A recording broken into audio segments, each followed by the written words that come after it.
Michael wants to do movie, podcast, and a memoir. I love that. 3 great goals. That's fun.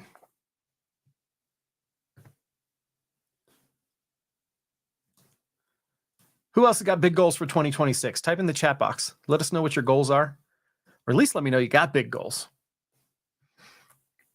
We're going to get started in 4 minutes. 4 minutes, we're going live. Welcome, welcome, welcome. To those of you who are new, who just jumped in, Catherine, who else have we not heard from yet? Donna, I don't think we've heard from Donna yet. Lloyd, Manj, Mishi. Let us know where you're from. Let us know what your big goals are for 2026. I want to hear what you're working on. We are 3 days in, which means we're about 12 days away from when most people give up on their resolutions. I shouldn't laugh. It's not funny, but it's true. Man says, my goal is to make enough income so I can quit my job. Hell yeah. Man, if you are working at a job that you don't love, there's so many options for you. There's so many things that you can do. Not least of which, of course, become an NLP practitioner, become a coach, become a hypnotherapist. It's the greatest job in the world. I got big goals and I cannot lie. Kathy from Ogden, Utah. Kelly from Washington State. Donna, Chicago, making my practice profitable. Yes. I love it. We're going to talk about that today. We're going to talk about some strategies to do that, about getting clients. I love it. Glenda, finish my album, sing on stage, and finish the certification. I love it. That is such a great goal.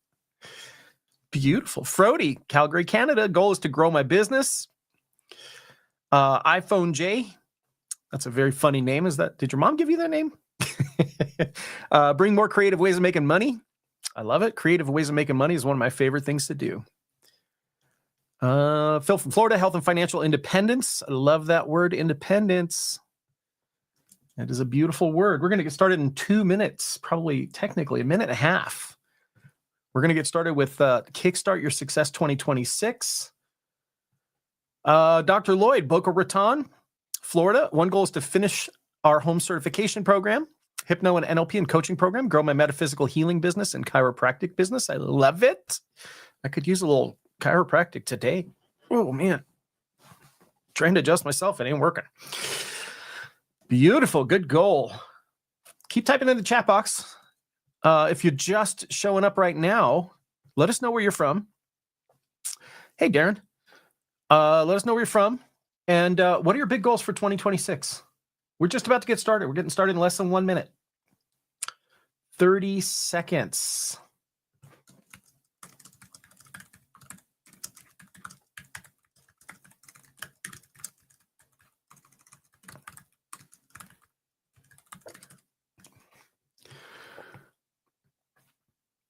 Oh, people are pouring in now. Look at this. Beautiful. Learning better ways to use the computer. Good goal. God, you got to use computers these days. Can't avoid them. Joseph, become a better mediator. I love it. Gwen from Redding, California, goes to grow business. Kevin, hello from Boston. Hey, Kevin. Lena says some goals, NLP training, get back to training and coaching in a bigger way than before. I love it. Beautiful. We have hit the mark. It is 2 o'clock my time, 1 o'clock Pacific. We are going to get started. Welcome, welcome, welcome. I'm really excited about this. I get to do this training once a year. As the CEO of 5 companies, I don't get to do a lot of trainings anymore. Although this year I have committed to doing more trainings. I'm actually going to teach the hypnotherapy certification training in Denver, which I'm really, really excited for.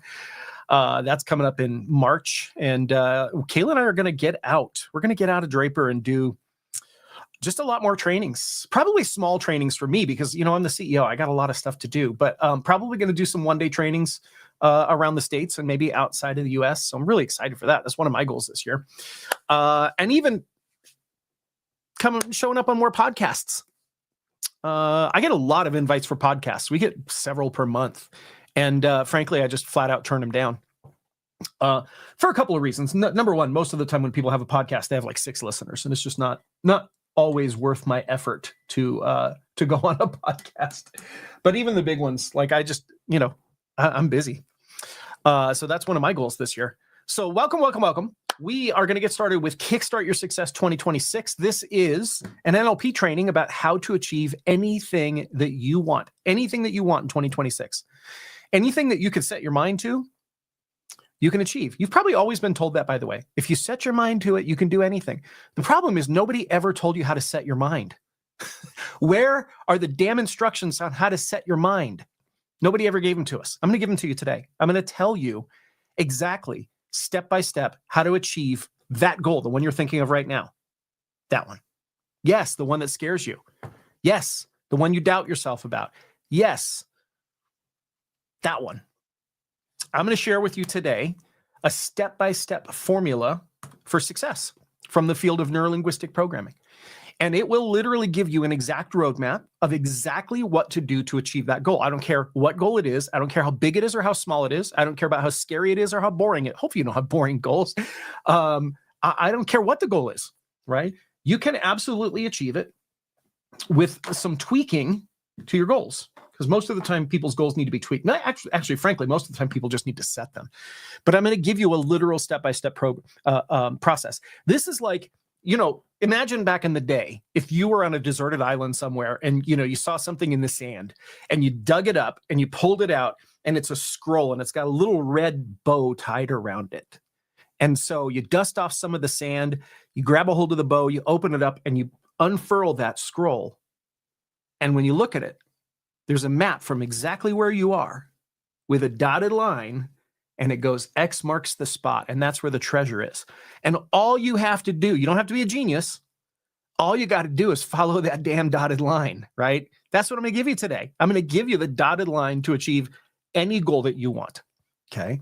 I'm also, because this is important, I'm also going to teach you about the power of the subconscious mind, the power that your subconscious mind plays in achieving success.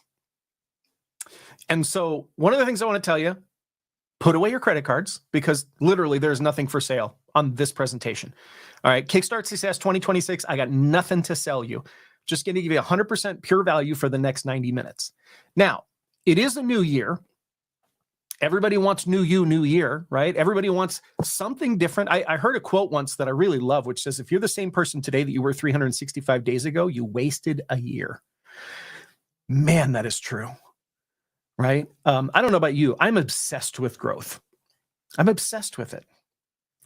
I love to grow. I love to be a better person today than I was yesterday, not just 365 days ago. And so if you're that kind of person where you want something different in 2026, maybe you want, maybe you want more freedom of time. Maybe you just want more freedom. Instead of everybody else telling you what you can do and when you can do it and where you can do it and everything else and waiting for permission to do what you want, maybe you want more freedom. Maybe specifically you want more freedom of time. Maybe you want more financial freedom. Who would love to make more money in 2026? Type in the chat box if you would love to make more money in 2026. Let's put a caveat on it. Who wants to make more money working a lot harder? No, wait. It's backwards. Who would like to make more money not working hard? Actually having fun, doing something fulfilling, easier. Yes. Easier and more fun, right? So maybe you want some of that financial independence or you want to make more money, maybe some side money, maybe full-time money. Then I'm going to do a second presentation after Kickstart Your Success 2026. That presentation is called How to Fund Your Certification. And so if you've been interested in getting certified in NLP or hypnotherapy or coaching, because maybe you want to actually have a career that is meaningful, that's fulfilling, that's fun, and that gives you time freedom, location freedom, and financial freedom, then I'm going to do a second presentation after this. It's called How to Fund Your Certification. A lot of people want to get certified in NLP, hypnotherapy, and coaching, but then they look at the price tag and they go, I don't know how I can afford that, right? And so if that's you, I'm going to talk about how to fund your certification, and I'm even going to talk about how to get it for free. Who would want to get certified as a coach, practitioner, or hypnotherapist if it was free, 100% free? Type in the chat box if you would love that. If that's something you're interested in, Joseph raised his hand. If that's something you're interested in, then stick around after the first 90-minute presentation. I'm going to do another presentation to talk about that. And maybe we'll see if we can make that a reality for you. Listen, if it's not something that you're interested in, that's fine. After 90 minutes, we'll say goodbye and you'll have a great training. And if that's something you are interested in, stick around. Most people stick around and find out how to make that a possibility. So That is the second presentation that'll be happening in about 90 minutes. All right. Before we get started, I know we have a lot of new people. I always look at the stats on this, and we have a lot of new people who've never been part of Transform Destiny before on this training. So I'll just spend a minute on this. I'm not going to spend too much time, but you might be asking yourself, who is Michael Stevenson? Why am I here listening to this guy? I will tell you, a lot of times people look at me. I've been in the personal development field now for almost 26 years. It'll be 26 years in 2 months and 12 days. No, 2 months and 9 days. I'll have been in this field, helping people transform their lives. And a lot of people look at me and they see the success that I have. And I think a lot of times people see successful people and they think, well, there must be something different about that guy. Must be something different about that gal, right? They must be super smart, or they must be charismatic, or they must have some sort of special upbringing. Maybe they had perfect parents. They must have gone to some sort of a school and gotten a major degree that I couldn't afford. Or we look at people who are successful and we automatically assume that they had some sort of advantages. But an interesting thing, I've been studying successful people for a long time now because I really wanted to be one when I wasn't one.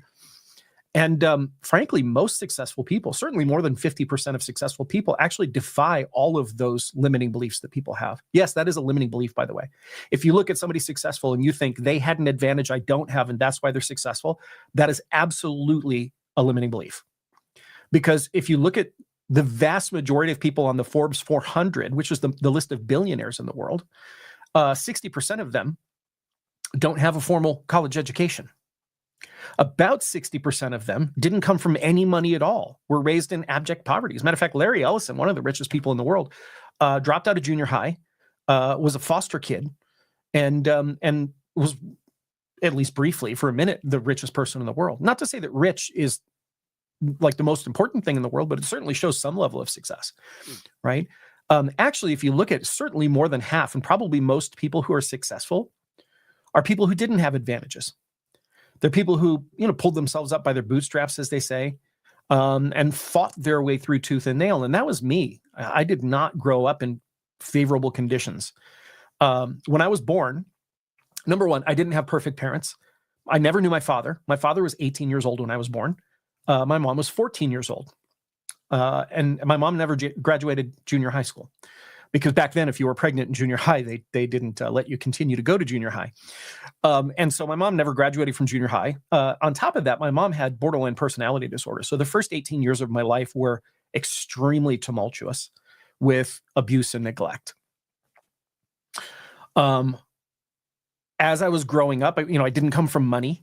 As I was growing up, my mom and my stepdad, my mom remarried when I was 4, or married for the first time when I was 4.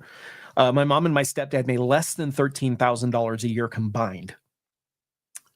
We lived in a little single-wide trailer on the wrong side of the tracks in a little town called Times Beach, Missouri, which no longer exists. It actually was wiped off the map due to a natural disaster, due to dioxin poisoning, environmental toxins. And by the time I was, in high school, all of my teachers, I was an underachiever. A lot of people look at me now and they go, "You're such an achiever." I was an underachiever in high school. I was angry. I was lost. I was bitter. I was really angry at my mom most of the time. And teachers always said that I wasn't living up to my potential. As a matter of fact, in high school, I struggled so much, I literally thought I was stupid. My grade point average was D-. And that D- only came because I failed all 4 years of high school. The only way I got through high school was I went to summer school in between the 3 years, in between the 4 years. And then after my senior year, I had to go to continuation school. And partway through continuation school, I found out my girlfriend was pregnant. I was 20 years old. I was just freshly off the streets for 6 months of my life. This is where I lived, a park called Centennial Park in Tustin, California.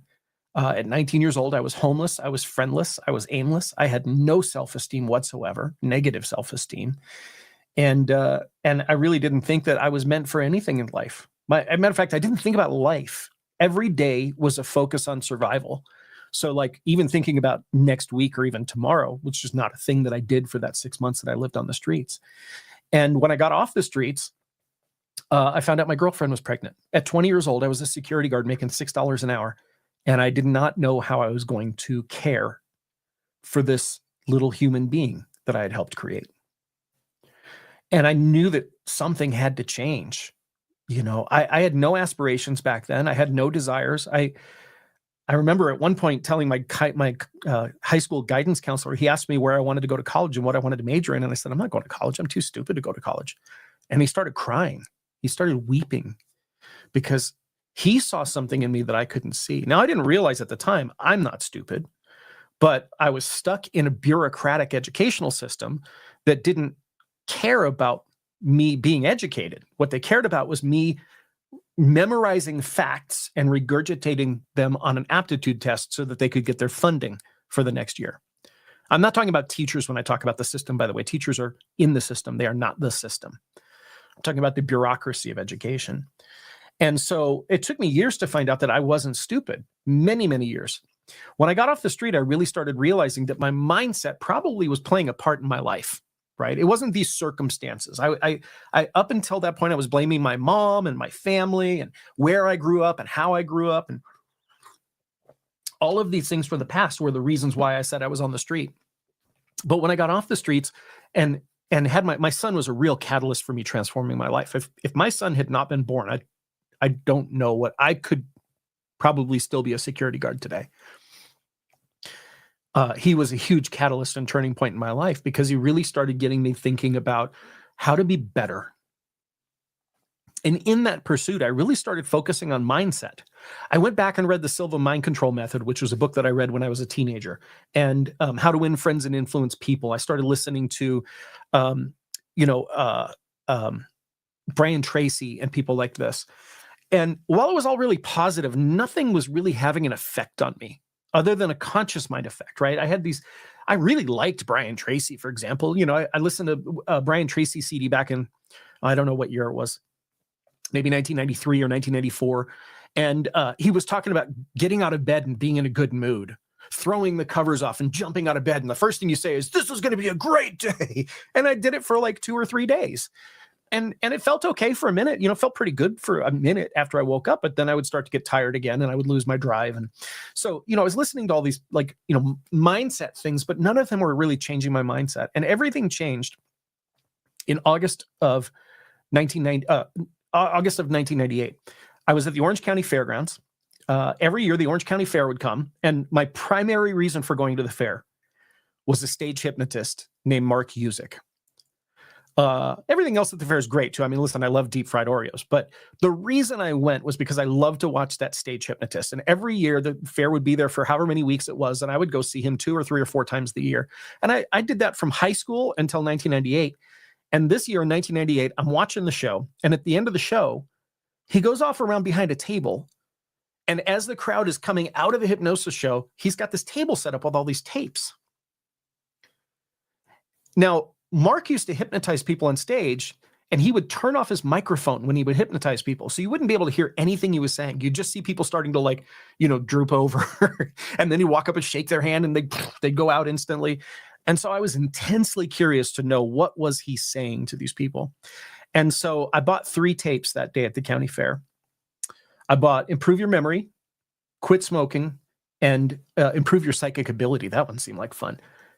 And I took them home, and I didn't do anything with them for a few weeks. But after about 2 weeks, I got really curious to know what was on the tape. And so I pulled out my old Sony. Remember the old waterproof yellow Sony boombox? I pulled out the boombox.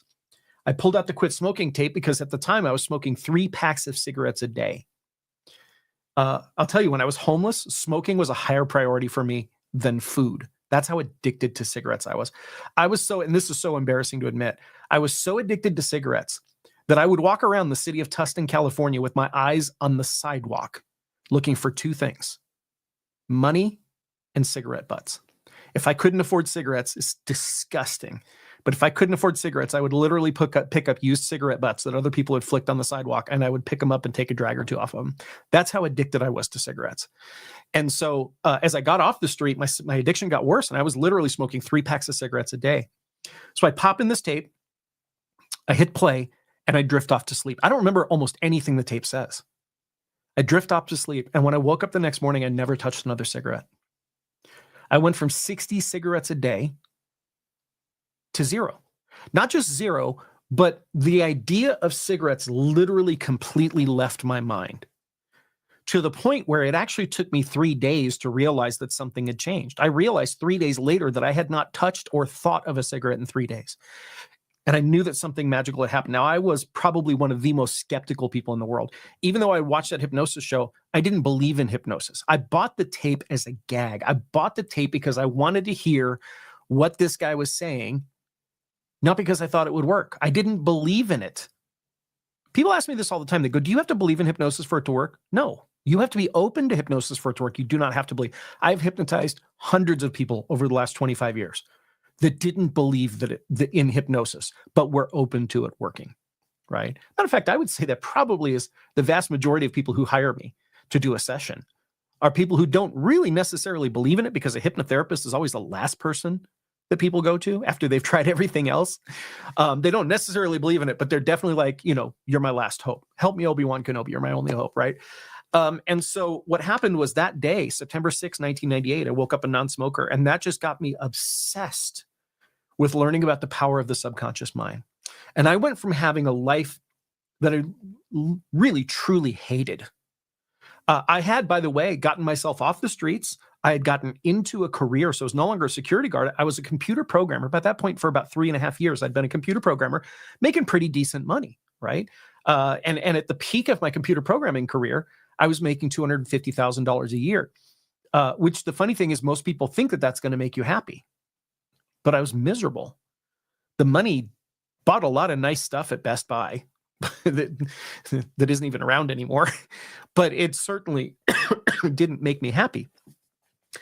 And so that led me down this rabbit hole of learning about the subconscious mind. One thing led to another. I learned about first hypnotherapy, then neurolinguistic programming, and then I got certified on March 12th of 2000, and I saw my first client 4 days later.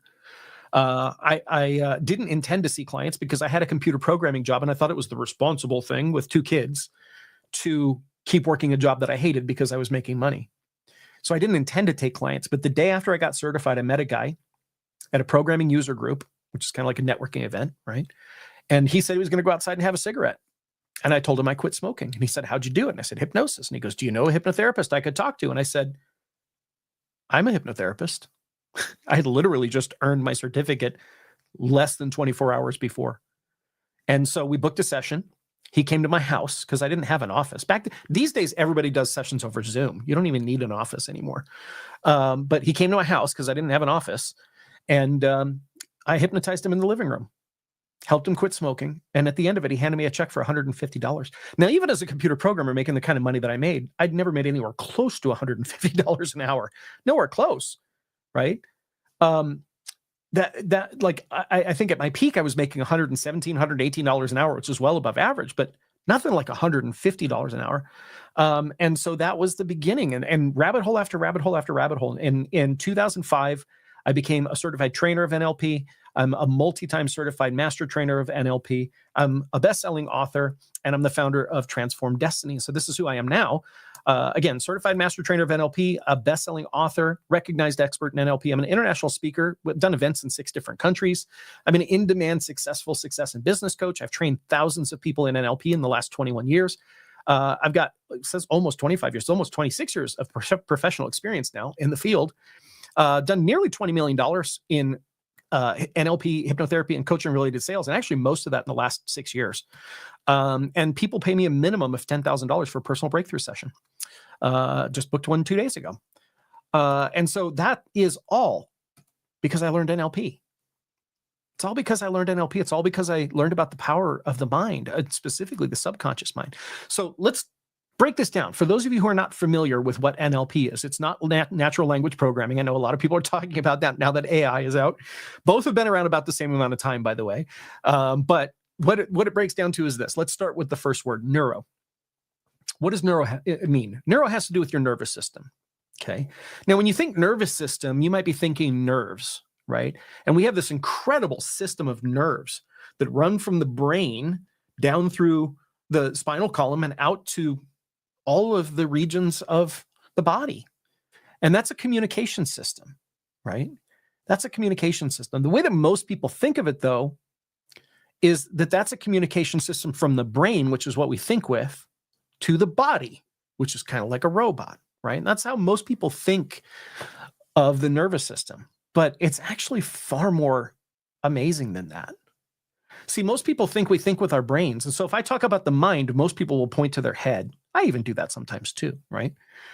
And while your brain has a lot of neurons, it's a huge cluster of neurons, which are your thinking cells, right? You think with those neurons. Did you know that they've actually found neurons in the heart? There's actually a huge cluster of neurons in your heart. Again, neurons are thinking cells. So isn't it funny that for what, thousands of years, people have said, listen to your heart, follow your heart, trust your heart. And people have thought it's a metaphor. It's not. We don't just think with our brain. You also think with your heart.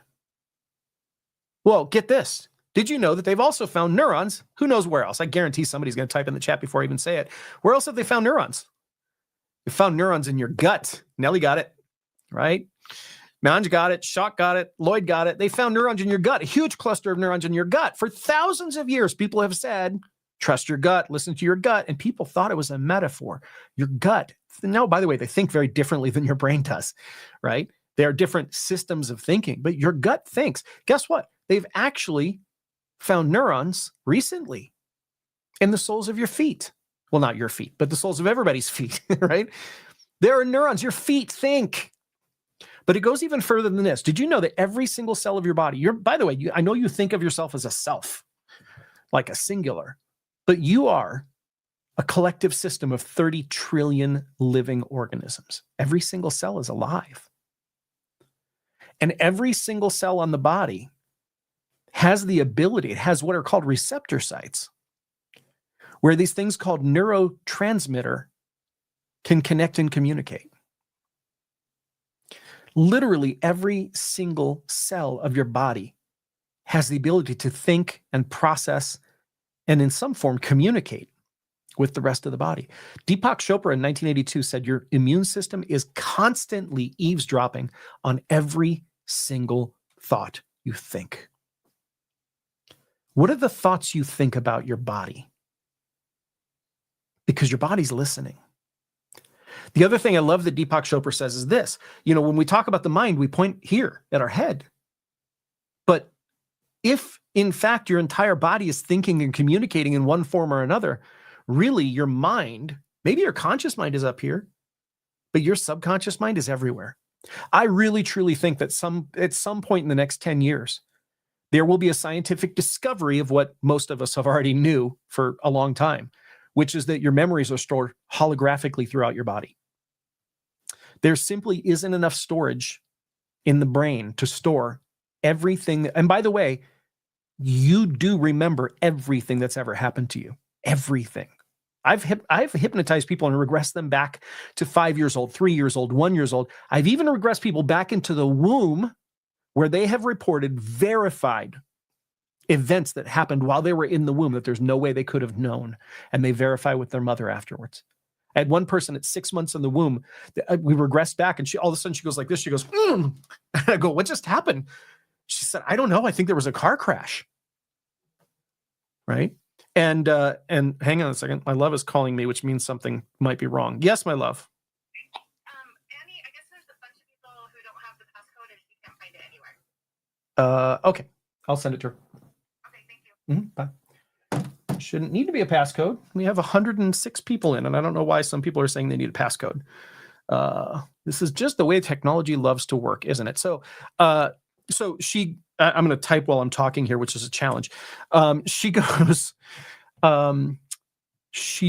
to her mom and says, hey, did something happen like when 6 months in the womb? And her mom got bright red and goes, oh my God, how did you know that? And she goes, how did I know what? And she said, I was in a car crash when you were 6 months in the womb. It was one of the most embarrassing things that has ever happened to me. And so I never told anybody about it except your dad. How did you know?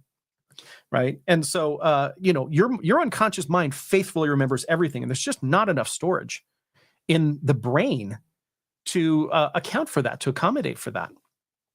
So it's really, really interesting to me that the nervous system that we talk about, in my mind, I do what Deepak Chopra does, right? Is I call it, the way he does, not mind and body. It cracks me up that I love to read medical journals. I read a lot of articles in medical journals. And one of the questions that seems to come up a few times a year in the medical journals is there a mind-body connection? I think if you ask any 5-year-old if the mind and the body are connected, they would be able to tell you. But for some reason, our medical establishment can't seem to figure that out. Of course, your mind and body are connected. And we now know the science of how it's connected. And so Deepak Chopra says you can't separate mind and body. They're not two different things that are connected, right? They are one. And so he hyphenates the word. He hyphenates it as mind-body. Now let's get into the second word. The second word is linguistic. Linguistic. Okay.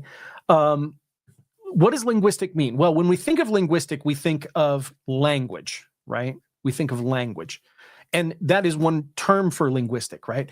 But what we mean when we say linguistic is the communication that we have with ourselves and with other people. Now, if you know me from the marketing world, right, which is another world that I love as much as I love NLP, I love marketing and business, then you might know about neuro-linguistic programming. You're like, oh yeah, I use embedded commands in my sales copy. And, it's funny that all the marketing people, they all think that NLP is all just about writing copy and getting conversions and things like that, right? But that's not exactly true, right? That is one form of NLP is communicating excellently with others. But the other form that we're talking about here, that we're going to talk about more today, is communicating with yourself, right? And when I say communicating with yourself, I don't mean your self-talk, right? Hang on a second. I'm going to text this password out really quick so that other people can get in. All right. Text message going out. The day has been saved from technology. Okay. So we're talking about communication with yourselves. And when I say that, I don't mean your self-talk, because if you've ever tried to talk yourself out of anything, any bad habit, or if you tried to talk yourself into something. I tried to talk myself out of smoking for years. Nothing worked. I would shame myself. I would damn myself. I would cuss myself out. I would encourage myself. None of that worked. We're not talking about your internal dialogue or positive self-talk. When we talk about linguistics, what we're talking about is how does your unconscious mind communicate, right? That's where the real power is. And then finally, the last part is programming. Well, what does programming mean? Programming doesn't mean programming other people, by the way. Some people take that as a negative thing. What it really means is figuring out the patterns and the triggers. I've been a programmer for almost 43 years now, right? Computer programmer first, neuro-linguistic programmer after that, right? And I can tell you for a fact, that's all programming is. It's patterns and triggers. There are triggers that trigger certain patterns. And just like a phone, right? You've got programs on your phone. We call them apps on the phone, but they're programs. And all those are is patterns. They're patterns that a programmer has programmed into code. And then there are triggers, like you pushing an icon on your phone, that reliably, every single time, trigger the same pattern to happen, right? By the way, if it doesn't trigger the same pattern, we call that a bug in computer programming, right? There's a bug or maybe a virus. Well, we can get bugs and viruses in our internal patterns as well. But neuro-linguistic programming is more about studying the patterns that work. And so if we put those three things together, neuro-linguistic and programming, we get this. By the way, there are dozens. If you talk to 12 NLP trainers, you're going to get 15 different definitions of NLP. I swear to God. It seems to be a very hard thing for a lot of people to define. My favorite definition of NLP, it's the simplest, it's the easiest to understand, and it's accurate, is this. It's the lost user manual for the mind, right? Your mind is the most powerful supercomputer in the universe. It is more powerful than any supercomputer on Earth. It's more powerful than any AI that exists. Matter of fact, you could network every computer and every AI together, and you are more magnificent than that. But the problem is, you weren't born with a user manual for this mind. And if you're given something that is an amazing gift, that's incredibly powerful, that you aren't given the user manual for, and you don't know how to use, then what will happen is you'll start to doubt it.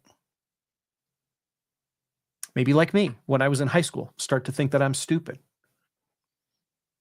And it's not because that's the fact. It's not because it's the truth.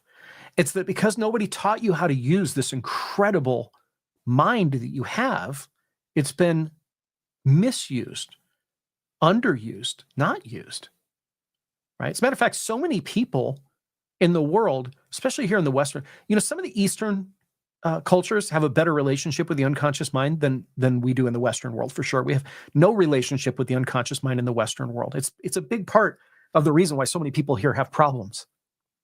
We have zero relationship. At least in some other cultures, people meditate, right? There's at least some connection with the unconscious mind. Here in the United States, you're told that you're not allowed to be emotional. You're not allowed to be creative or playful. By the time think about back when you were 5 years old, how did you learn everything? You learned everything through play. You played your way to success when you were 5 years old. You would sing to learn the alphabet. You would build to learn how things work. You'd figure out that square pegs don't fit in round holes. And you learn about causality and things like that when you're a child. And it's so easy to learn.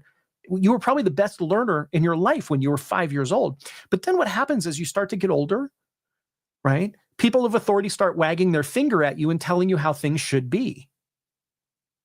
They start telling you things like, you can't play to learn anymore. Learning is work. You need to work to learn. You need to stick your nose in this book and memorize these facts so that you can regurgitate them on an aptitude test so that we can get our funding for next year. And by the time you're in, 12, 13 years old, by the time you're in 6th or 7th grade, junior high is totally different than elementary school.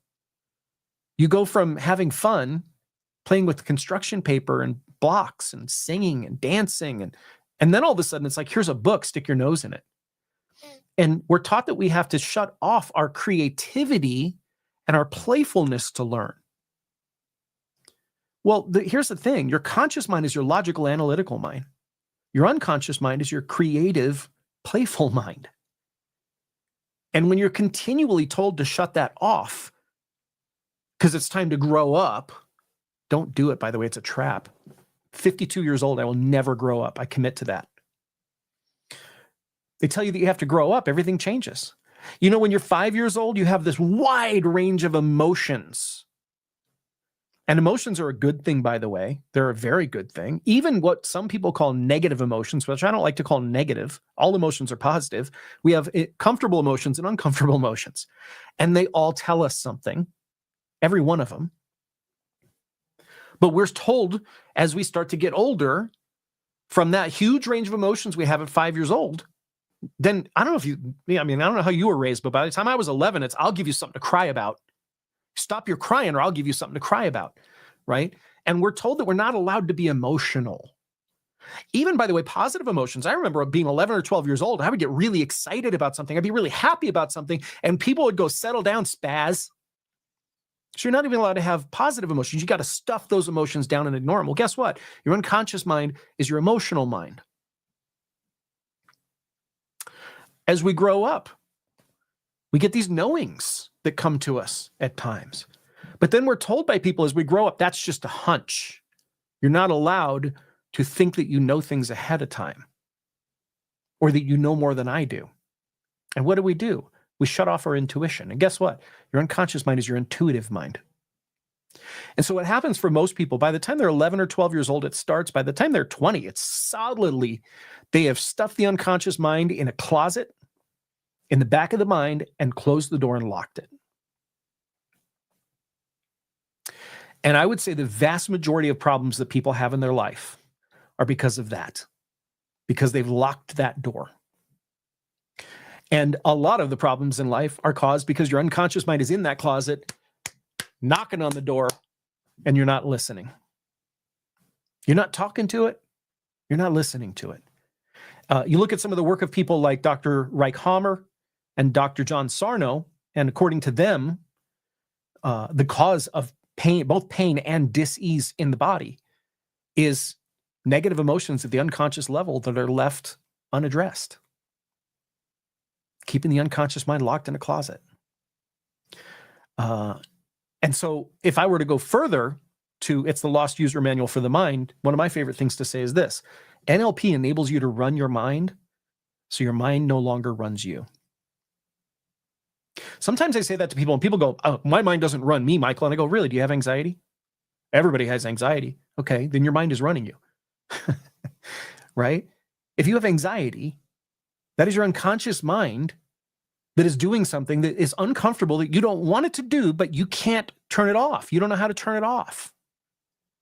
That is your mind running you. Do you have worries? Do you have fears? Do you have doubts?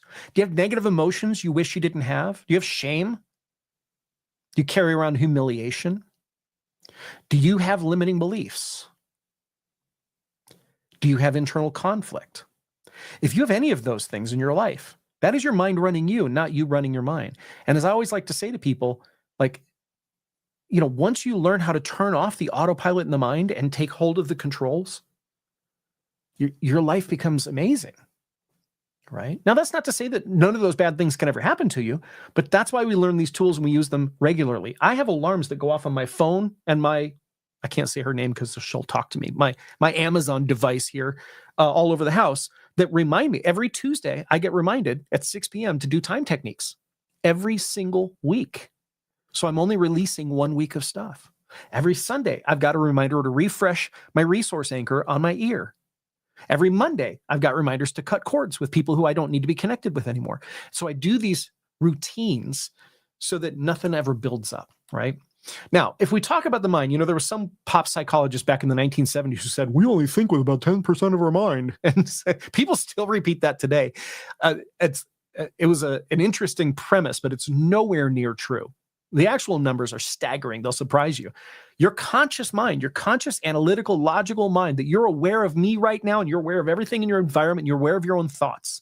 As a matter of fact, really the only part of your mind that you're aware of, because you're conscious of it, only makes up 6/1000th of 1% of the mind. This comes from the research of Mihai Csikszentmihalyi, who wrote the book Flow back in the 1990s. That means your unconscious mind, your subconscious mind, those two words are interchangeable, makes up the other 99.994% of your mind. Now, when it comes to achieving goals, most people in their life are trying to live their entire life from their conscious mind. This is where most problems come from.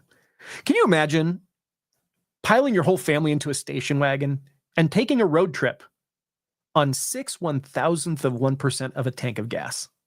How far are you going to get? Can you imagine if your phone only had 6/1000th of 1% of a battery life? What are you going to be able to do with it? Right? You wouldn't be able to do much of anything. And so this is the thing, is we got to learn how to use the subconscious mind. I want you to type this in the chat box. What would you be capable of? What would you achieve? What would you accomplish in your life if you had access to almost 100% more, almost 100 times more of your mind? Think of how powerful your mind is right now, or maybe you think it's not very powerful. I don't know. A lot of people have different beliefs about that. Okay. Think of what would you be able to achieve if you had almost 100 times more mind than you have right now? Yeah, unlimited, godlike, 100 times. Wow, a lot more creativity in my business. I don't know if my body could keep up.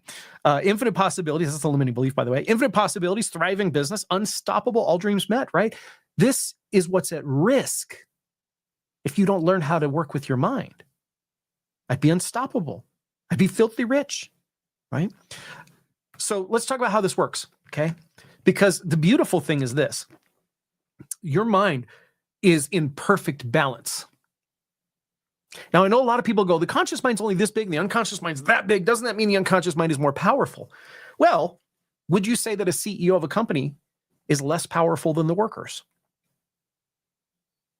Or would you say a CEO of a company is more powerful than the workers? In actuality, it's a balance, right? Because that one CEO dictates what the company does, what the workers do. But also vice versa, if the workers revolt, which, by the way, the unconscious mind does if you stuff it in a closet and lock the door, if the workers revolt, then they can overtake the CEO. So even though the ratio is vastly different, the two are actually meant to work together in perfect balance. So here's how this works. If we look at how the mind works, we get bombarded with information from the external world, or what we call the environment, right? We are constantly bombarded by information. And Mihai Csikszentmihalyi estimates that information is coming into our neurology at a minimum of 2.3 million bits per second. That's 2.3 megabits of information, right? Even when you're asleep, that's all coming into your neurology 24/7, okay?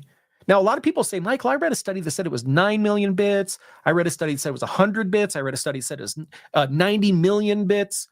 Yes.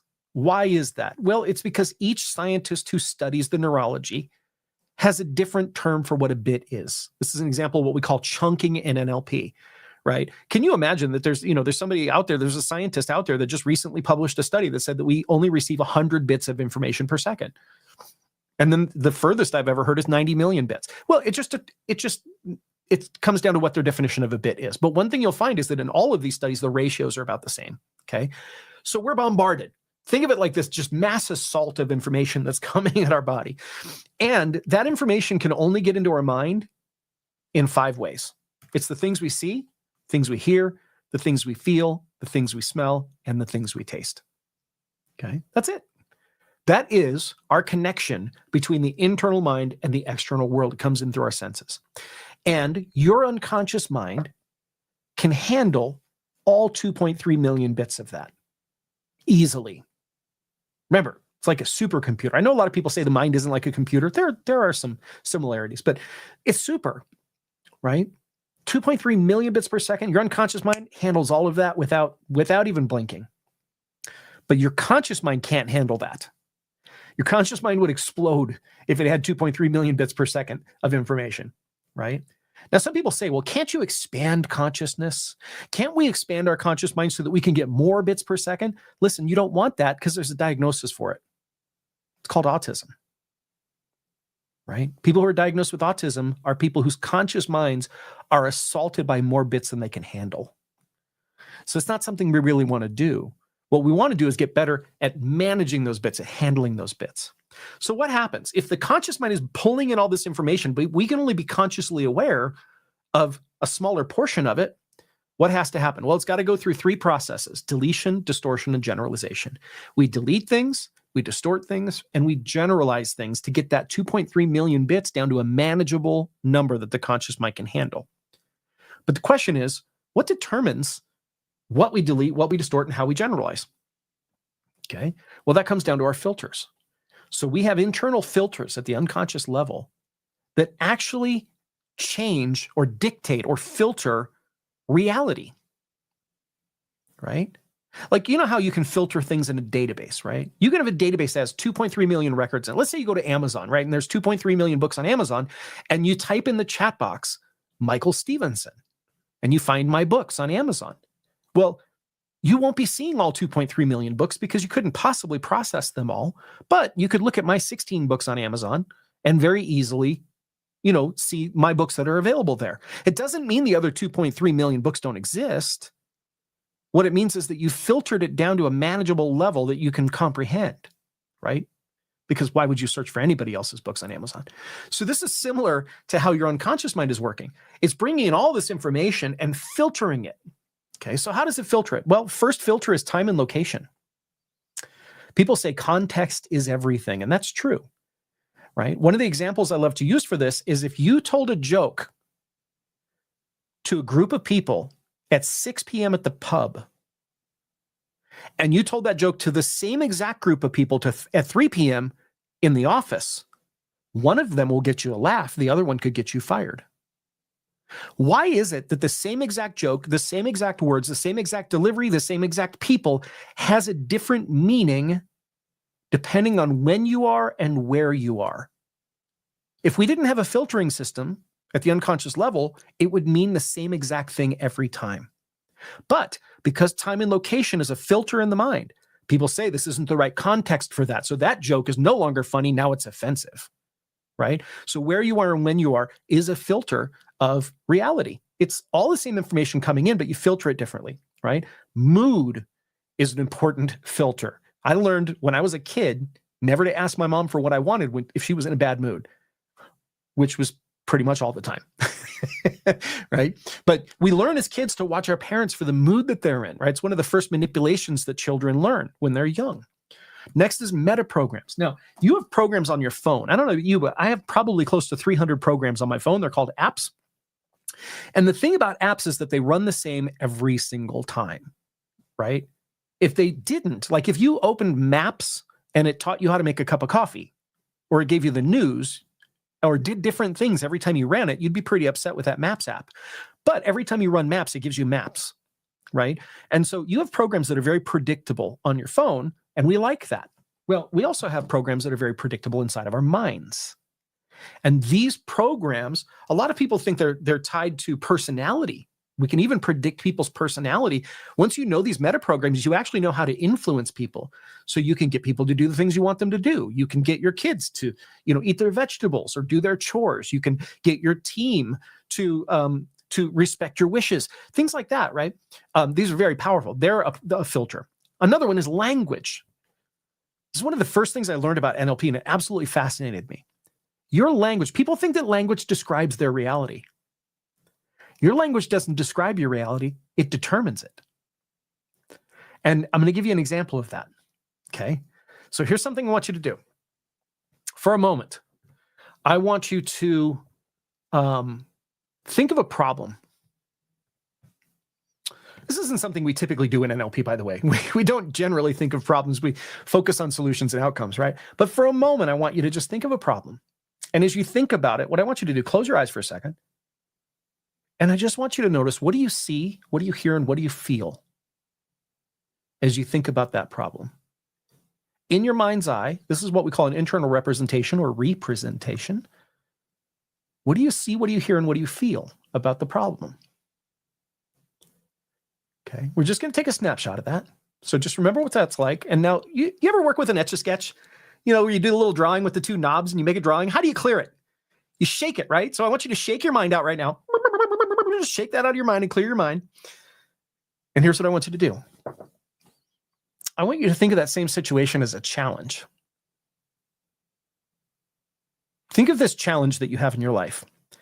And as you do that, I want you to type in the chat box for me. What's different? Think of how it looks different, how it sounds different, how it feels different mostly. And I want you to type in the chat box, what's different about it now that it's a challenge? Marie says, no scary image. Laura says, there's a sense of hope. I love it. What else? Less stressful. A challenge has a solution. Problems don't have solutions. We're stuck in problems, but a challenge has a solution. More sense of space to figure out a solution. There's a solution possible. No fear. No longer discouraging or helpless or hopeless. Ease. There's time. I love this, right?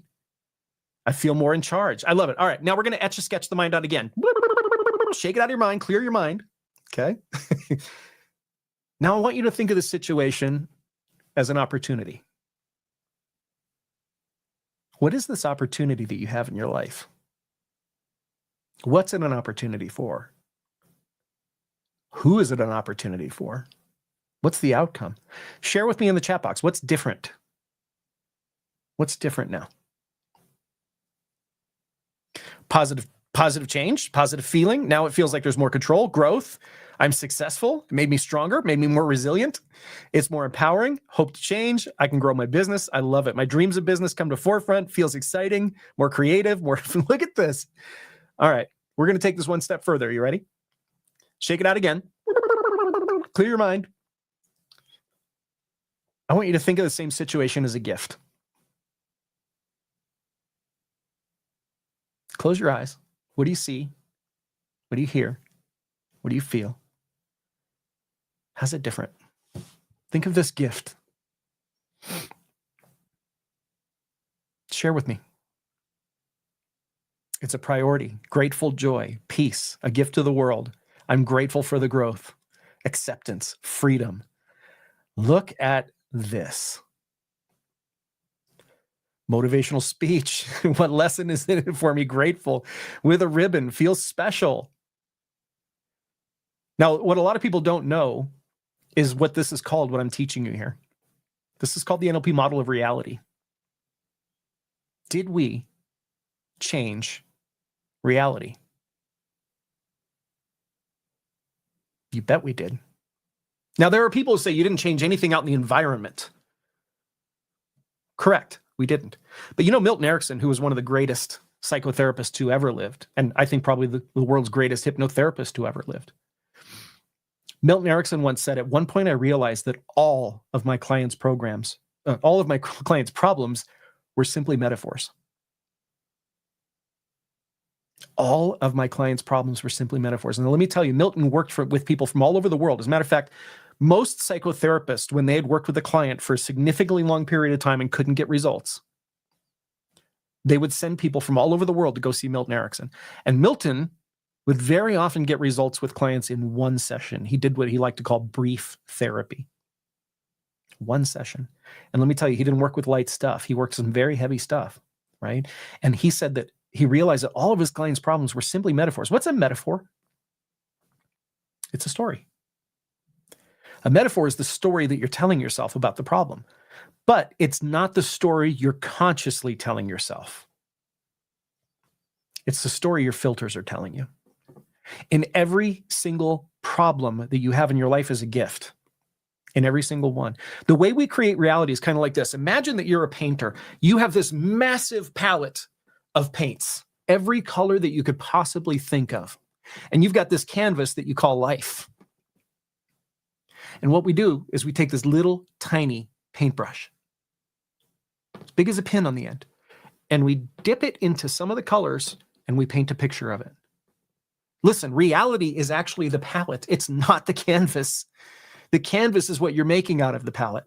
This is what life is like. The situation that you had has always been a gift, but your filters weren't allowing you to see it. Language is one filter. And frankly, it's one of the least effective filters, right? It's one of the easiest to change, but it has the most limited impact.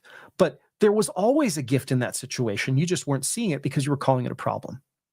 This is the power of working with the subconscious mind, right? Let me bring my slides back here. So all that information comes in, it goes through memories. Every memory that you've ever had, every past situation that you've had in your life is a filter of the current, of the present, right? So for example, I always say, if you had a person who almost drowned as a child, they will look at every swimming pool as dangerous. If you look at somebody who swam their whole life and they have all kinds of great memories attached to it, they will look at a swimming pool as fun, right? Who's right, by the way? They are simultaneously both right and both wrong at the same time. They're both right because in their own model of the world, that's their reality. They're both wrong because a swimming pool actually doesn't mean anything. A swimming pool is just data that comes from the external environment. Meaning doesn't happen until it comes through these filters and we assign meaning to it, right? This is another big one that I don't think enough people work on. All of your past decisions. Every decision that you've ever made at the unconscious level is still there and still operating and will continue to be there until you do something about it. That includes, by the way, all of your limiting beliefs.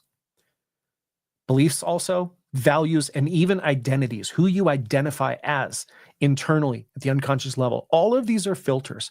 So the world comes in, which is a mass of information, just like that big palette. It's got every color on it. We filter it through these filters, which delete, distort, and generalize. What happens is what's left over out of 2.3 million bits is only 126 bits. And that gets projected into the conscious mind, and we call that reality. This is where the term in NLP comes from. Perception is projection. If you perceive something, you are not perceiving reality. You are perceiving a projection from your unconscious mind. Okay. Now, that internal representation, which is the mental part, combines with the physiology, which is the body part. And those two things create our state. Your state is so important to achievement, right? States are things like motivated, demotivated, excited, nervous, right? Some of these states are opposites of each other, but actually share the same neurology. So we can change the meaning of it and it changes everything. So what happens is your physiology. How do you hold your body? What's your posture? Are you nourished? Are you well slept? Are you taking care of yourself? Right? All of those things combine together to create your state. And your state creates your behavior. Ultimately, your behavior creates your results. See, most people in life, they come to someone like me because they want different results in life. But what they're pointing at is they're pointing at stuff outside of them. I don't like my house. I don't like my job. I don't like who's voted in office in whatever political thing. I don't like, I don't like the economy. I don't like my chances of success. And they're pointing at stuff outside of themselves, and that's why they're unhappy. But what NLP teaches us is that if you want different results, you don't work on the results, right? You work on the filters, and everything changes automatically. But here's what it really means, and this is the beautiful part about it. It means you create reality. Reality isn't something you observe. And this is really one of the first things that the field of NLP studied. The structure of subjective experience. Reality is not objective. It's not this thing out here that we all observe and we all point at and agree is the same thing. Matter of fact, you probably, if you have siblings, you probably have siblings that you have lived through certain events about that you think your sibling is crazy because they thought something else happened. And they think you're crazy because you think something else happened. And the fact is, you're both just filtering the event and then calling it reality. And you can't figure out why they aren't in touch with reality, right? But the fact is, you create your reality. And that is one of the most beautiful things that you can learn in your life, because it means you're not stuck with whatever you have. Whatever you have, you can change. You can change. You don't have to wait for something else. You don't have to wait 4 more years for another election. You don't have to wait for the economy to turn around or Bitcoin to jump up again. You don't have to wait for your spouse to change. You don't have to wait for your genes to change because you're not happy with your health. You can change anything in your life because you create reality. And so with that, we're going to now move into the formula for success in 6 easy steps.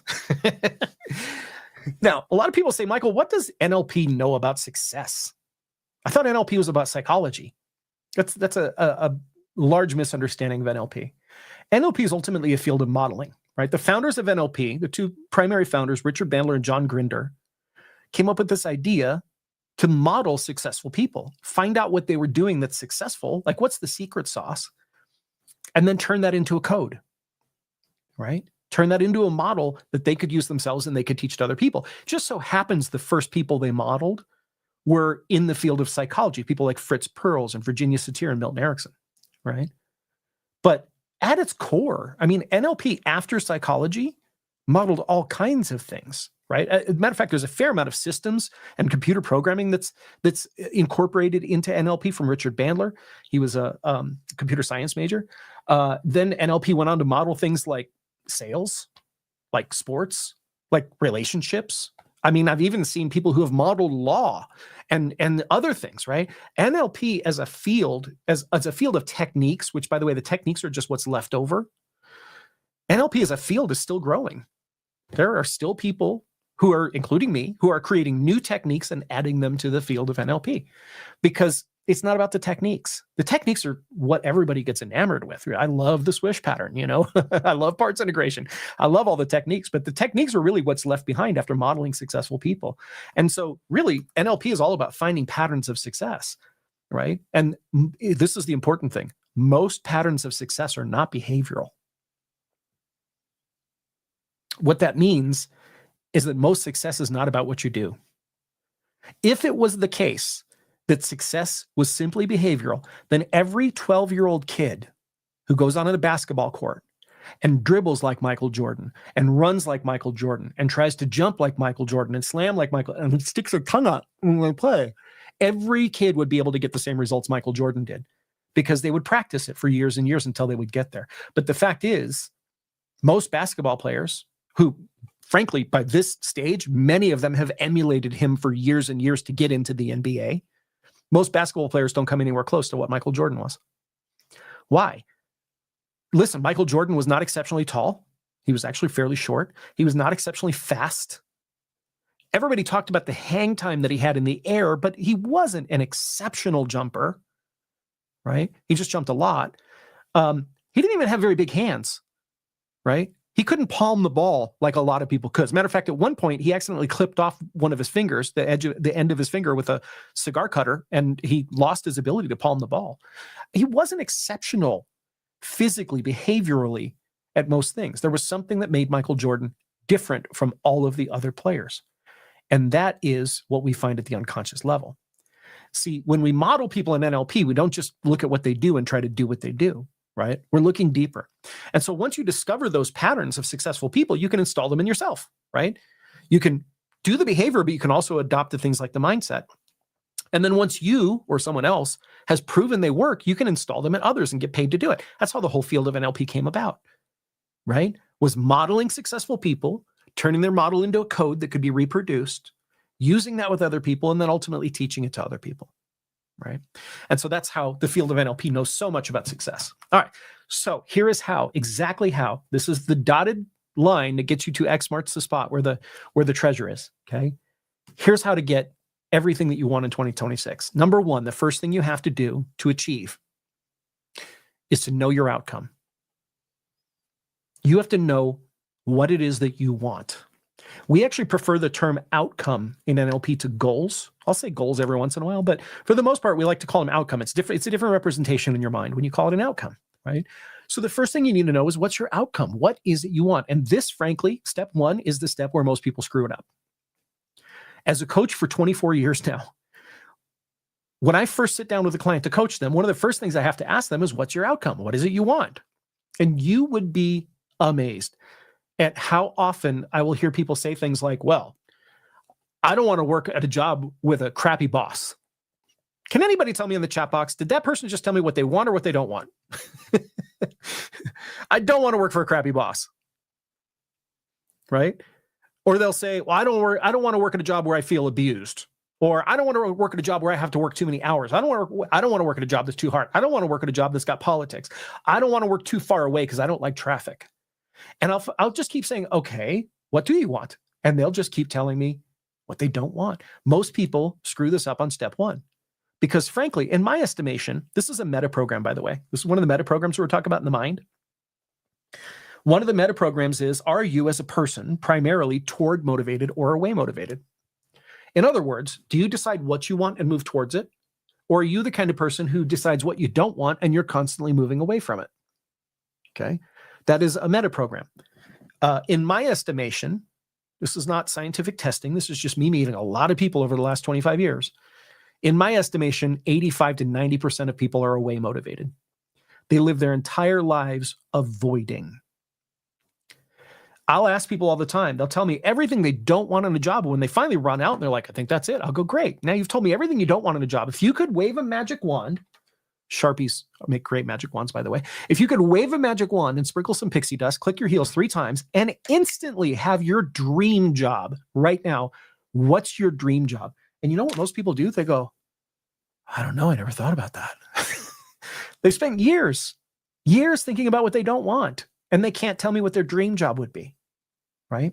And so this is the thing, is we have to know what it is that we want. Otherwise, we can only achieve it by accident. And we don't achieve most things by accident except failure, right? So this is the first step, is knowing what you want. Now, I want you to circle the word know or underline it, because that word has a special definition in the field of NLP. To know something in NLP doesn't mean that you can just articulate it in words. It doesn't mean your internal dialogue, you say what you want. I talk to people all the time. They go, what's your goal? And they go, I want to make $100,000. And there's like no emotion behind it. There's no motivation behind it. There's no oomph. It's just a word that they came up with. We call it auditory digitally in NLP, right? Let's talk about the definition of know. When I say I want you to know your outcome, what I mean is not just describe it in words. I want you to see it, hear it, and feel it. This is important, as if it's happening right now. See it, hear it, and feel it as if it's happening right now. See, most people, when they know what they want, when they decide what they want, the first thing most people think about is why they can't have it. If somebody says, I wish I could make $100,000, then they go, oh, but I don't have the skills for that, or I don't have this, or if I start a business, I might fail. And the first thing they do is they flood their mind with internal representations, picture, sounds, and feelings of everything that could go wrong. And by the way, a lot of people think there's a secret to confidence, or confidence is something people are born with, like a trait. There's not. The only difference between confident people and unconfident people is that when confident people think of an outcome, they see it, hear it, and feel it going exactly the way they want it. Unconfident people see it, hear it, and feel it going wrong. That's the only difference. If you want confidence, confidence is a choice. All you have to do is shift what you focus on. That's it. It's 100% your focus. So if you want to run a marathon, Okay. Most people think if most people think about running a marathon, the first thing they do is they think about the training and then they give up. Or they think of how out of shape they are, or they think of falling, skinning their knee, or they think of not finishing and being humiliated. That's not how you do it. You don't even think of being there at the marathon and hearing the starting gun. You don't think of running the marathon. If you want to run a marathon, what you think of, you see, hear, and feel yourself crossing the finish line right now, as if it's happening in the moment. That's one of the first secrets to achieving anything you want in life, right? Just know what you want. Now, this is really important. This is a big distinction that NLP added to goal setting, is that the difference between associated and dissociated. When you see the outcome as if it's happening right now, there are two ways you could possibly see it. The first way is what's called associated. Let's say you want a Ferrari, right? If you ever watch the movie The Secret, and I love, by the way, I'm not bashing the movie The Secret. I love the movie The Secret, but I understood that The Secret was one of the many laws of attraction, or one of the many laws of manifestation. The law of attraction is only one of 6 laws. Most people who knew nothing about manifestation watched The Secret and thought that law of attraction was everything, and then wondered why it didn't work for them. Okay. There's a lot more to it than just attraction, right? Matter of fact, all the law of attraction really does is frame. It frames you. It prepares you to manifest. It doesn't actually do the manifestation for you. But in the movie The Secret, there was a scene where they said, if you want a brand new Ferrari, all you have to do is sit in your easy chair, wrap your fingers, close your eyes, wrap your fingers around the steering wheel of your brand new Ferrari. And they show the guy in the easy chair, right? He's in his robe and he's like, and he's shifting gears on his armrest and driving his Ferrari. And the dog's looking at him like, dude, what is wrong with you? Right? Here's the thing. If that's what you're doing, that's called associated. And while it feels wonderful, the reason it feels wonderful is this, and Dennis Waitley and Richard Bandler proved this in the early 80s. Your unconscious mind does not know the difference between something that happens in real life versus something that you imagine with full sensory ability. If you imagine something, full sensory detail, if you imagine something in your mind with full sensory detail, your unconscious mind or your brain fires off all the same neurons. And Dennis Waitley proved this in the 1980s. It's one of the reasons why the US Olympics team was so successful. The other reason was neurolinguistic programming, right? Especially the diving team. It fires off all the same neurons. So Dennis Waitley found that he could actually get better results by having the person go into an office versus to go out on the field and run a 100-yard dash. Right? Because they could fire off all the same neurons and they could see it going the way they wanted to, as opposed to when you do it in real life, it may not go the way you want it to. There was a great study that was done in South America where they took a bunch of kids that never played basketball before. They taught them the basics of throwing a free throw, and they split the group into 3 different groups, right? One group of kids practiced throwing free throws for, I think it was 10 days, if I remember right. The second group of kids went into the dorm room and imagined throwing free throws for 10 days. And the third group of kids did half and half. They practiced in real life and then they went and imagined. The group that did the best was the group that split, because they had the real world experience of throwing the basketball, right? The kids that just went and imagined, they didn't even know what the basketball felt like, right? So they weren't imagining accurately. But the kids that did both had real world experience that they could draw upon, and then they could go and practice the free throws 100% every single time. Even Michael Jordan didn't have 100% success rate throwing free throws, right? But then they could practice it over and over again in their mind. But here's the thing, if you're firing off all the same neurons, your unconscious mind goes, I got a Ferrari. You're getting all the same neurons firing off. You're getting the same exhilaration, just like the guy in The Secret in his easy chair. And your unconscious mind, if you already have a Ferrari, why does it need to work to get a Ferrari? Right? So the second way to see anything is what we call dissociated. So imagine this is the same picture, and that's you in the driver's seat. So you dissociate and you see, hear, and feel yourself over there, right? Driving the car. That's called dissociated. You're viewing it as if you're a third party. So you could be in the driver's seat. You could be pulling up in the car next door. Pardon me, do you have any Grey Poupon? Right? You could be standing on the street corner watching yourself drive by. You could be in an airplane watching yourself drive down the street, right? Any way that you are dissociated, that's the second way. And when we're setting outcomes, we always want to do dissociated. What it does is it lets your unconscious mind know this is the future, but you're not in it yet. it sort of creates this tension that the unconscious mind wants to go back into the picture, right? It wants to go back into that experience. So it creates almost, I don't like to think of it like a rubber band, right? It creates tension, okay? So you always want to see it dissociate. Now, your outcomes should always be set to be SMART. Now, you may have heard of SMART from the 1970s, but we have some really important NLP additions to this. So the S, there's no F in SMART. The S stands for specific, sensory, and see yourself. So you want your goals to be specific, not vague, not general. Okay. You want them to be sensory, so you're hearing, seeing, and feeling yourself, and you want to see yourself. In other words, you're dissociated. Okay. The M stands for measurable. You always want to make a goal that's measurable. You don't want to say, I want to make more money or even a lot more money, because how is that measurable? Right? Your unconscious mind will always take the path of least resistance.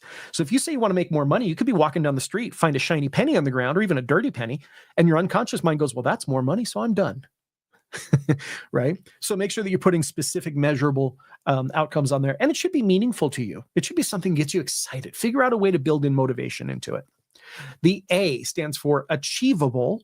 For example, I could stand on my roof, and as much as I want to, I could flap my arms, but I am never going to get to New York that way, right?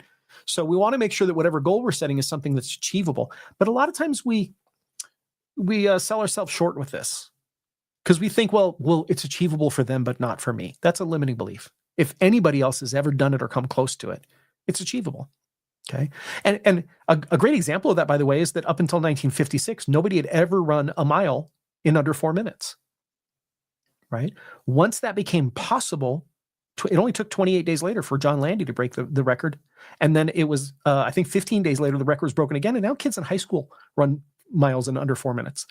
Right? And so once somebody does something, it becomes achievable for everyone. The A also stands for as if now. Again, you're going to take yourself to the moment that you achieve it. The R stands for realistic, right? Make sure it's realistic, kind of tied with achievable, and responsible, right? In NLP, we like to use the word ecological. And ecological, to me, there are 4 checks that I have to get a green check mark on all 4 of these in order to set a goal.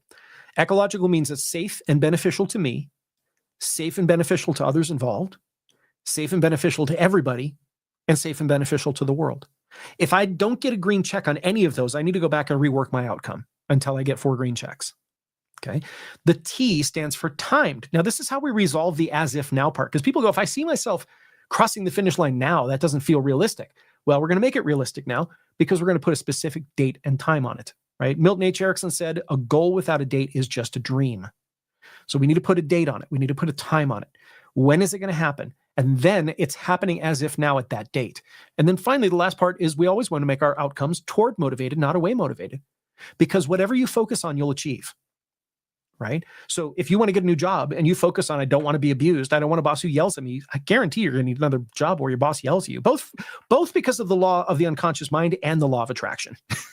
Right? I believe in both. I think they work perfectly together in harmony.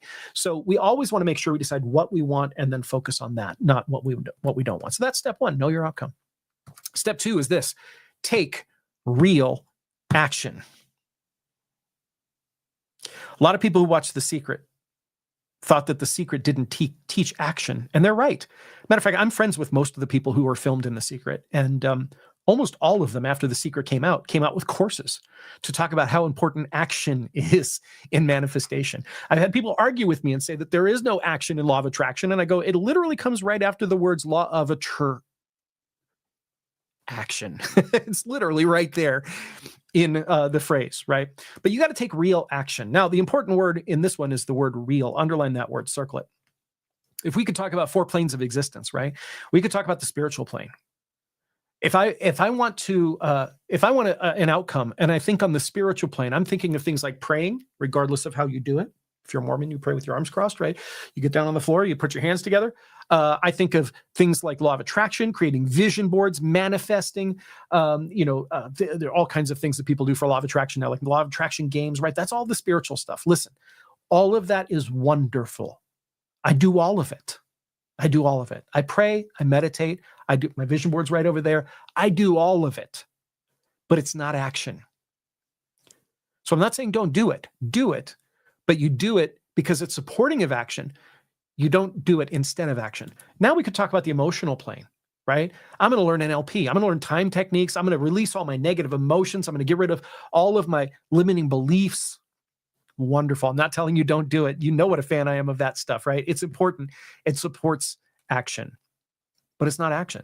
Then we could go mental plane. Hey, I'm going to learn everything I can. I'm going to take 9 classes. I'm going to plan out. I'm going to get my planner and my calendar, and I'm going to plan everything out. I know so many people that come up with these great ideas, and then 3 years later, it's like, hey, what are you doing? Are you taking any action? Oh yeah, I'm still planning. Listen, your unconscious mind works more like up until now, I've been saying like a GPS, but in reality, your unconscious mind works a lot more like the full self-drive that's coming in cars now, because not only does it give you directions to the destination, but it'll actually take you there, right? A lot of people don't realize the relationship of the mind to achievement is this. Your conscious mind is your goal setter.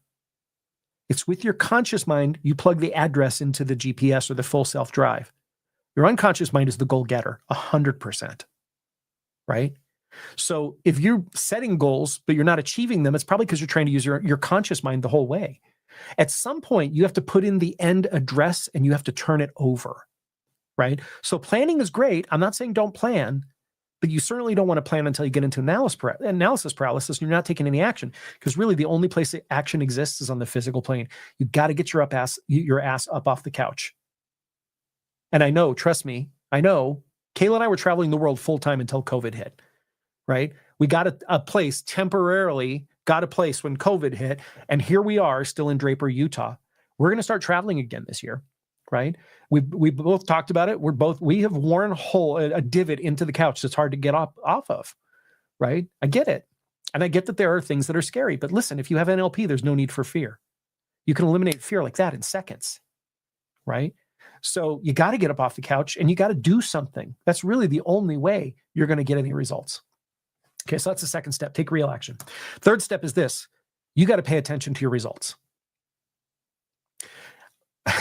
I cannot tell you how many times I've been a business consultant since 1998. So I do a lot of consultation and coaching of businesses. And sometimes I'll ask a business owner, I'll say, hey, can I see your profit and loss statement, your P&L? And they go, profit and what? It's like if I asked them at any point of the day, they could tell me exactly how much money they made in sales to that day, to that hour, to that minute. They know exactly how much money they've made, but do they know what their expenses are? Do they know what their taxes are going to be? Do they know? And you know what? Most small business owners are like this. I don't want to know those things because those things are scary and inconvenient. They make me feel uncomfortable. And so people put blinders on. And this isn't just in business. This is everywhere in life. When I ask people about their health, about their fitness, about their relationships, I do a lot of relationship coaching. I love relationship coaching. We just did our relationship coach certification training in Chicago. It was amazing. And this is one of the things that I talk about is people staying in relationships that are unfulfilling for them or worse because they got blinders on, right? And I'm not saying you should leave the relationship. That's one possible outcome, probably the last final outcome. But sometimes what we have to do is we have to take the blinders off and acknowledge what we don't want. Acknowledge, not focus on it, but acknowledge it so that we can change course. So we got to pay attention to our results, all results. And here's the thing that most people don't realize. All results are good. People get so wrapped up into whether the result was successful or a failure. It's not like that. Not if you change your mindset about it. All results are good because every single result will tell you one of two things. This is either moving me toward my outcome or it's not. That's it. Every result you get doesn't break down into success or failure. It breaks down into this moved me toward my outcome or it didn't. Okay. And so when you know that, that's actually very important information. What we don't want to do is personalize it. Actually, there was a great study that was done. I read this 25 years ago, probably, where they studied successful people versus unsuccessful people. And one of the common traits they found was that successful people Unsuccessful people dissociated from their successes. Oh no, it was luck, or oh shucks, but they would associate to their failures.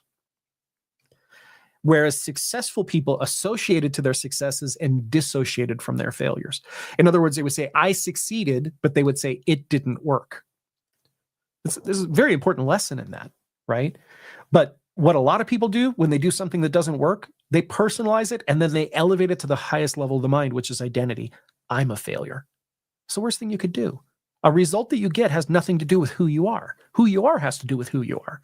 What result you get has to do only with, did this move me toward my outcome or not? And this includes, by the way, being at cause for your results. To the extent you blame outside circumstances for the result you got is the extent that you're probably not going to achieve your success. You cannot say it's the economy, it's the politics, it's my boss, it's my wife, it's my husband, it's my kids, it's this or that, it's where I was raised, it's how I was raised, it's where I live now. You cannot point your finger out. If you're a business owner, for God's sakes, never, ever, ever blame your market for not buying. That is a trap a lot of business owners get into. These people are just stupid. Why don't they realize my product is valuable? They don't realize your product is valuable because you haven't demonstrated it. It has nothing to do with their intelligence. You always bring cause back to self because that's the only place the power is. Okay? So you got to pay attention to your results. Step 4, be willing to change your behavior. If the results you're getting from the action you're taking are not leading you toward your outcome, be willing to change your behavior. One of the things we like to say in the field of NLP is the person with the most flexibility will always win.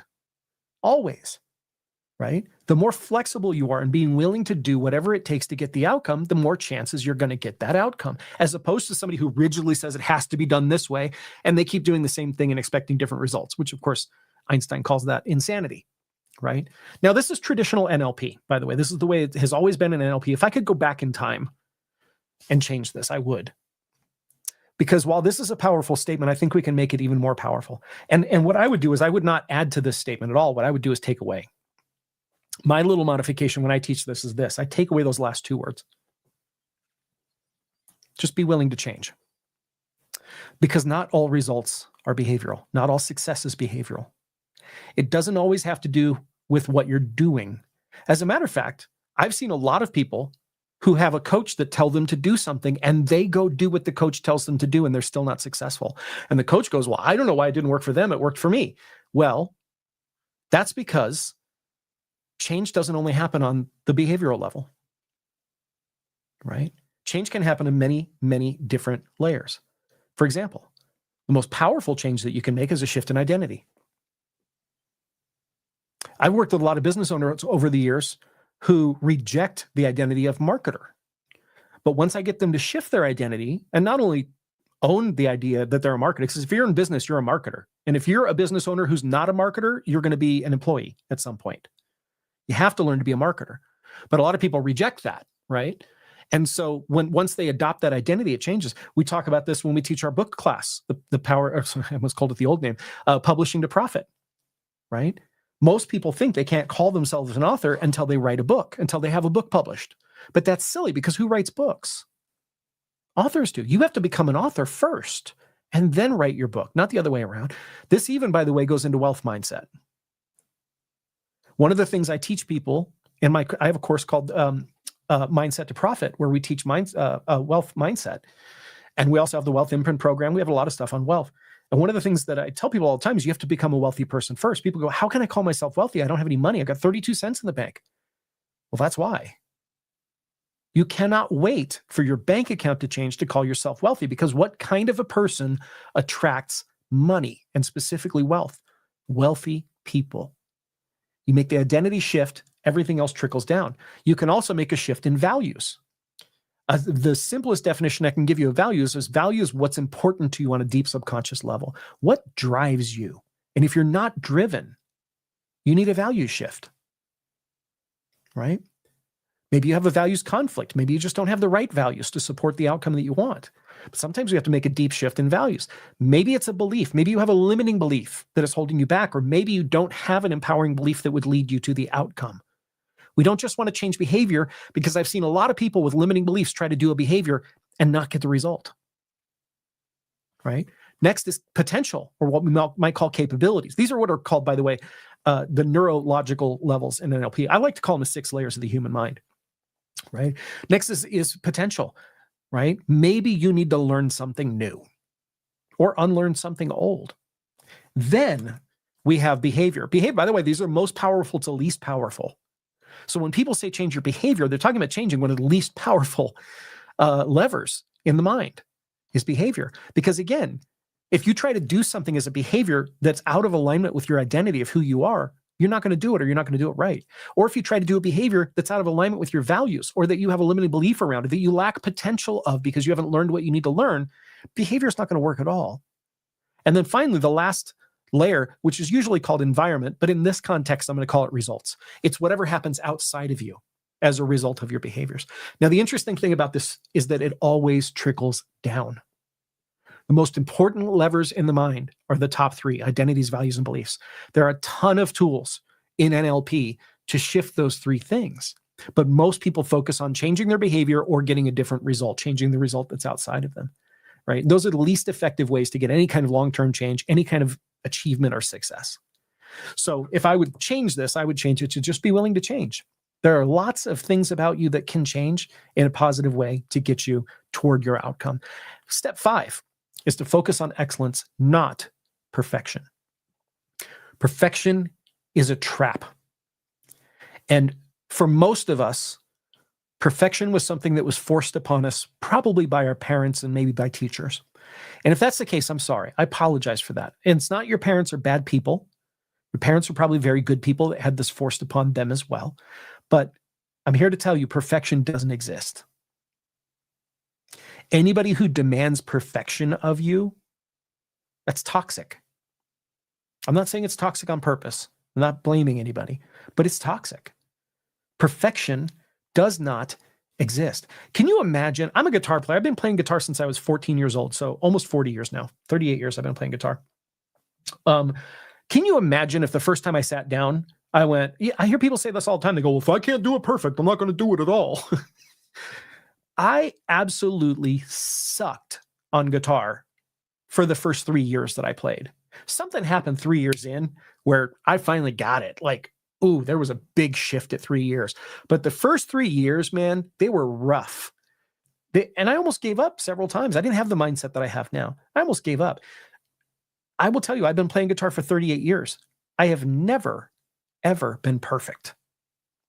Michael Jordan, arguably the best basketball player who ever existed. Some people say LeBron James, but I don't know him as well. Michael Jordan, probably the best basketball player that ever lived, nowhere close to perfect. He had a 56% shooting average, which means he missed almost 1 out of every 2 shots. You can't be perfection because the difference between perfection and excellence is this. Perfection is an external ideal. As an ideal, it's inflexible, right? There's no flexibility to it. There's no room for growth. There's no room for creativity. There's no room for experimentation, right? Excellence is different. How do you focus on excellence? As long as you focus on outdoing your own personal best, you're focused on excellence. It's that constant and never-ending improvement, right? This is why, by the way, you can have an excellent 12-year-old basketball player. You can never have a perfect basketball player. I don't care what age. But Michael Jordan was an excellent basketball player. You can also look at a 12-year-old and say, that's an excellent basketball player. Why? Not as good as somebody in the NBA, but excellent for where they are because they're focused on getting better. And then finally, this is my little contribution. The original formula for success from NLP, which is called the Principles for Success, was 5. I added this one because I found in my life these are so important. Live your life with gratitude and integrity. Gratitude is like rocket fuel to the law of attraction, also to the unconscious mind. I always say whatever you focus on expands. So I don't care if you have 32 cents. I don't care if you have 2 pennies. If you have 2 pennies, most people look at those 2 pennies with disdain because it's all they have. You look at those 2 pennies and you put love into those 2 pennies because you're so grateful that you have them. They will expand. Gratitude is such a powerful thing. As a matter of fact, with my coaching clients and my therapy clients, a lot of times what I will do is give them a gratitude challenge. For 30 days, they have to journal about what they're grateful for. Now, here's the thing. Most people think that gratitude is looking around in your life and going, oh, I love my BMW in the driveway, and I love my fancy computer, and I love my house. The real power in gratitude is finding gratitude in the things you don't have gratitude for. It's not looking at the things you already have gratitude for. The real power is looking at the situations in your life you're not happy with and finding gratitude in those. It'll shift everything. And then finally, the last part is integrity. Now, a lot of people have lots of different definitions of integrity. I've got mine. It's simple, but it works. And you can adopt it if you want to. My definition of integrity is this: always say what you mean, do what you say, and seek win-win outcomes. If you do those three things, in my book, you have integrity. Say what you mean, do what you say, and always seek win-win out. I never take a situation where I have to win. For me to win, the other person has to lose. I don't believe in those. Those don't work for me, right? So those are my 3 steps. Now, here's the beautiful thing about the formula for success. These 6 steps serve 2 purposes. Number 1, they're a roadmap. They're that parchment paper with the dotted line to X marks the spot. Anything that you want to achieve, you follow these 6 steps and you follow them. By the way, sometimes people go, Michael, where is quit? Like, what if it's not working for me? Step 7, quit? No, there is no quit, because you cannot succeed if you quit.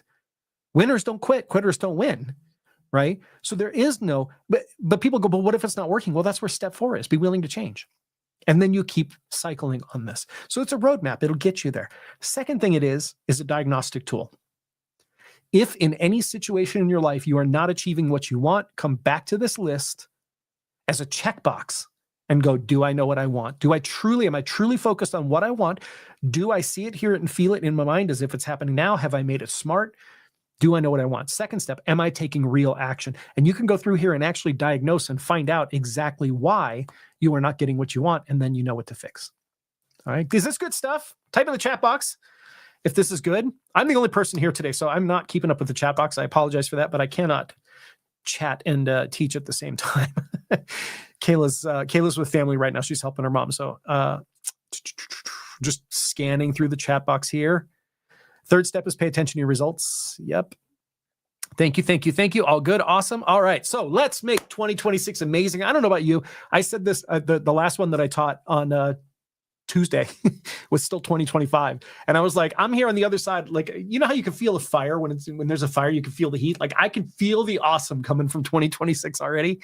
I am so excited for 2026. It's going to be amazing. It already is amazing. We've already just in our first 2 days, 3 days now, we've already smashed our first 3-day goals. By the way, you need to chunk your goals down into daily goals. A yearly goal is not going to do it for you. You need to stay focused every single day. So we have a goal every day that we're in business, and we've smashed our goals the first 3 days of the year already, which is awesome. That's one of the ways to make sure that you succeed. Break it down into daily and measure every day. So stick around. We're going to talk about how to get certified for free. If this is something that you're interested in, right? You know, NLP, I got into this field by accident. You know, I told you guys I did not intend. The only reason I went to a certification training was because I thought it would be cool to be in a room with a real hypnotist. I'm not kidding.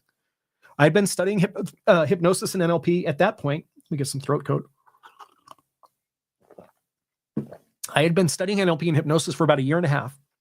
And when I say studying, I'm not like one of these people that goes onto Reddit and reads a few threads. Like, when I get obsessed about something, which I do very often, I go down the rabbit hole. And so I had read in a year, I go through usually 3 to 5 books a week, whether I'm reading or listening. I listen to books on 2.5x. I read very fast. And so I usually go through 3 to 5 books a week. And at the time in 1998, it might have been early 1999, I had found a hypnotherapy bookstore. It was actually attached to the American Institute of Hypnotherapy, and I didn't realize that. I found it online, and I had run out of books to read. Like, you know, Amazon was brand new in 1998. You really couldn't find a lot of hypnotherapy books online, and so I went and found there was this American Institute of Hypnotherapy. They had a doctoral program, and they had like hundreds of books on hypnosis and NLP and all this other stuff that were part of the doctoral program. And I walked in there one day, and one of my mentors, Letitia, was she ran the place. And it was in this weird little office, but like I expected to go find a bookstore, like a, like a new age bookstore or something like that. I get there and it's an office building. I drove around the parking lot a few times, like, well, it says the address is here. And I go inside, it's up on I think it was on the second floor in the building. And there's like just an office door there. I have no idea what's going on. I open the door and Letitia looks at me and she goes, "Excuse me, can I help you?" And I was like, "Is this the hypnotherapy bookstore?" And that started a 28-year beautiful friendship that we have, and mentorship. She mentored me and really shaped a lot of the ways that I think about all of this stuff these days. She was always, I was back then I was extremely logical. I was like Spock with round ears, computer programmer. And I didn't want anything that wasn't scientifically validated. So like she would always put together 3 or 4 or 5 books for me for that week. And I would go in there and, it would always be like, scientific applications of hypnotherapy and, clinical this and that. And then it get to the bottom and it was like, past life regression. And I was like, I don't want to read this. And she'd go, just read it. And she made me read these books. And she got me into the law of attraction by reading a Seth book, The Nature of Personal Reality. And it was just amazing stuff. But I did not intend to get into this field. I got certified and I saw my first client accidentally just because I didn't say no. I was sort of caught off guard when he's like, "Do you know a hypnotherapist?" And I was like, "I'm a certified hypnotherapist." And, it's like, I guess I just didn't think fast enough to tell him no. And so I took that first client and I got to tell you, the feeling of changing a person's life, of having that kind of an impact on another person that is going to last well beyond when they walk away from you after they leave, that's going to last them a lifetime. That is one of the most magical feelings in the world. And up until that point, every job that I've had, pretty much what I did at that job was meaningless. And I'm going to point out right off the bat, I am not against jobs. I'm not one of these people that say, you shouldn't have a job. That's not my message. But I will say that most people in the world are dispassionate about the job they have. Their job is unfulfilling. It doesn't have any sort of sense of purpose or mission to it. And really, they're just, running TPS reports and doing a bunch of stuff to make somebody else wealthy. That's most people's jobs. And so, if you want to do something that's really, truly fulfilling, that's like purpose, tied to purpose, and you can make really, really good money doing it, then that's what we're going to talk about. So we're going to talk about how to fund your certification, right? Because almost everybody I talk to wants to be certified in NLP or hypnotherapy, and for a lot of people, it's just a money thing. It's like, well, how do I pay for it, right? Because it's not cheap. And I will say this: listen, we are not the most expensive in the field. We're not the cheapest in the field, right? We have students who we have trained as NLP trainers who are out there charging $10,000 for NLP practitioner certification and getting it. They're getting students, paying them $10,000 for it. There are people out there that have $7 NLP certification trainings. Beware, those are fake, right? Most of the $7 trainings are 10 to 12 hours. They're handing out fake certificates. It's complete bullshit. They're ruining our field. They're not going to ruin our field. They're not going to get away with it, but eventually they'll find out it doesn't work. We're somewhere in the middle, right? And we do that on purpose. I will tell you, I spent $23,000 to get my NLP certifications, and it was worth every single penny. And I'll explain why.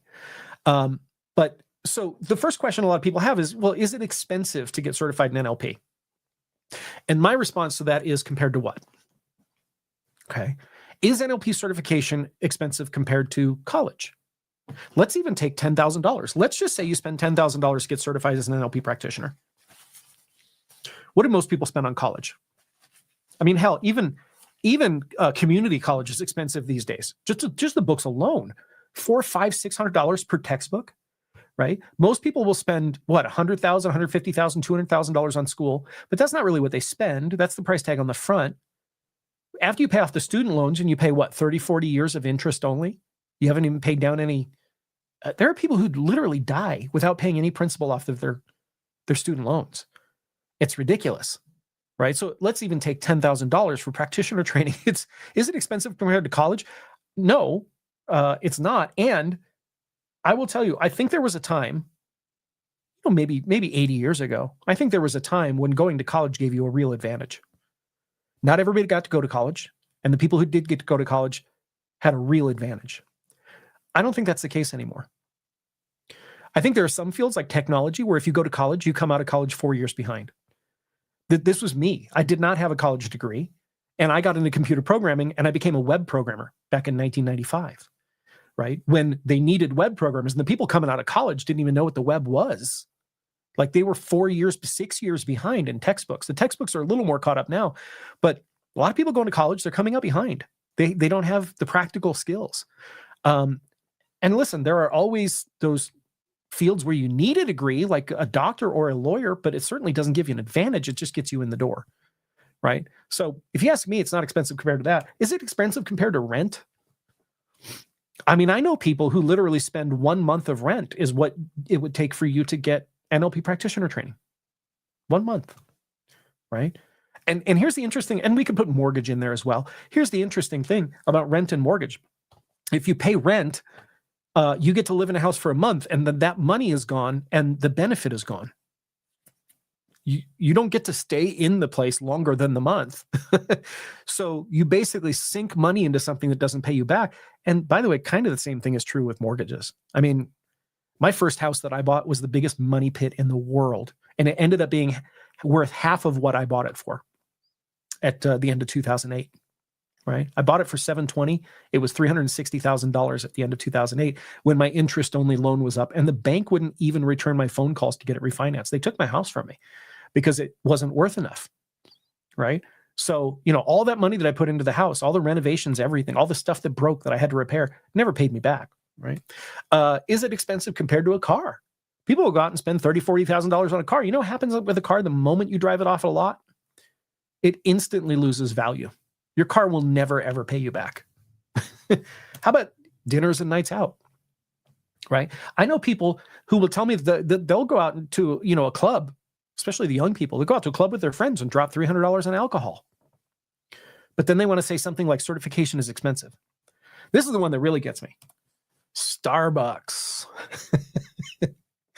I will literally have people who will, they'll be like, Michael, I can't afford to I really need to go to NLP practitioner. I really want this new career. I want to change my life, but I can't afford it. And I look at them and I go, what's that in your hand? And they go, this? Well, this is my Starbucks. And it's funny. Kayla and I loved a road trip. A lot of times we prefer to road trip than to fly because we like to stop in little cities and really experience different places. And so when we go on a road trip, we're going to be gone all day. I usually brew my own coffee. I actually travel with my own little mini Keurig, and I'll brew 4 cups of coffee for the whole day and keep, but every once in a while I run out of coffee and we'll go into a Starbucks. So this last trip to Chicago, we stopped at Starbucks and I went in and got they call it, it's not a large, it's a venti, so they can charge more money for it. I got a venti decaf coffee. That's it. A decaf coffee.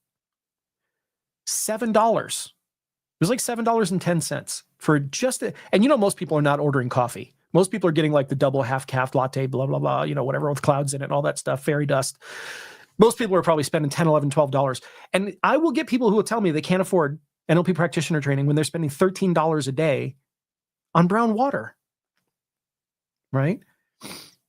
And here's the thing, none of those things will give you a return. Not one of them.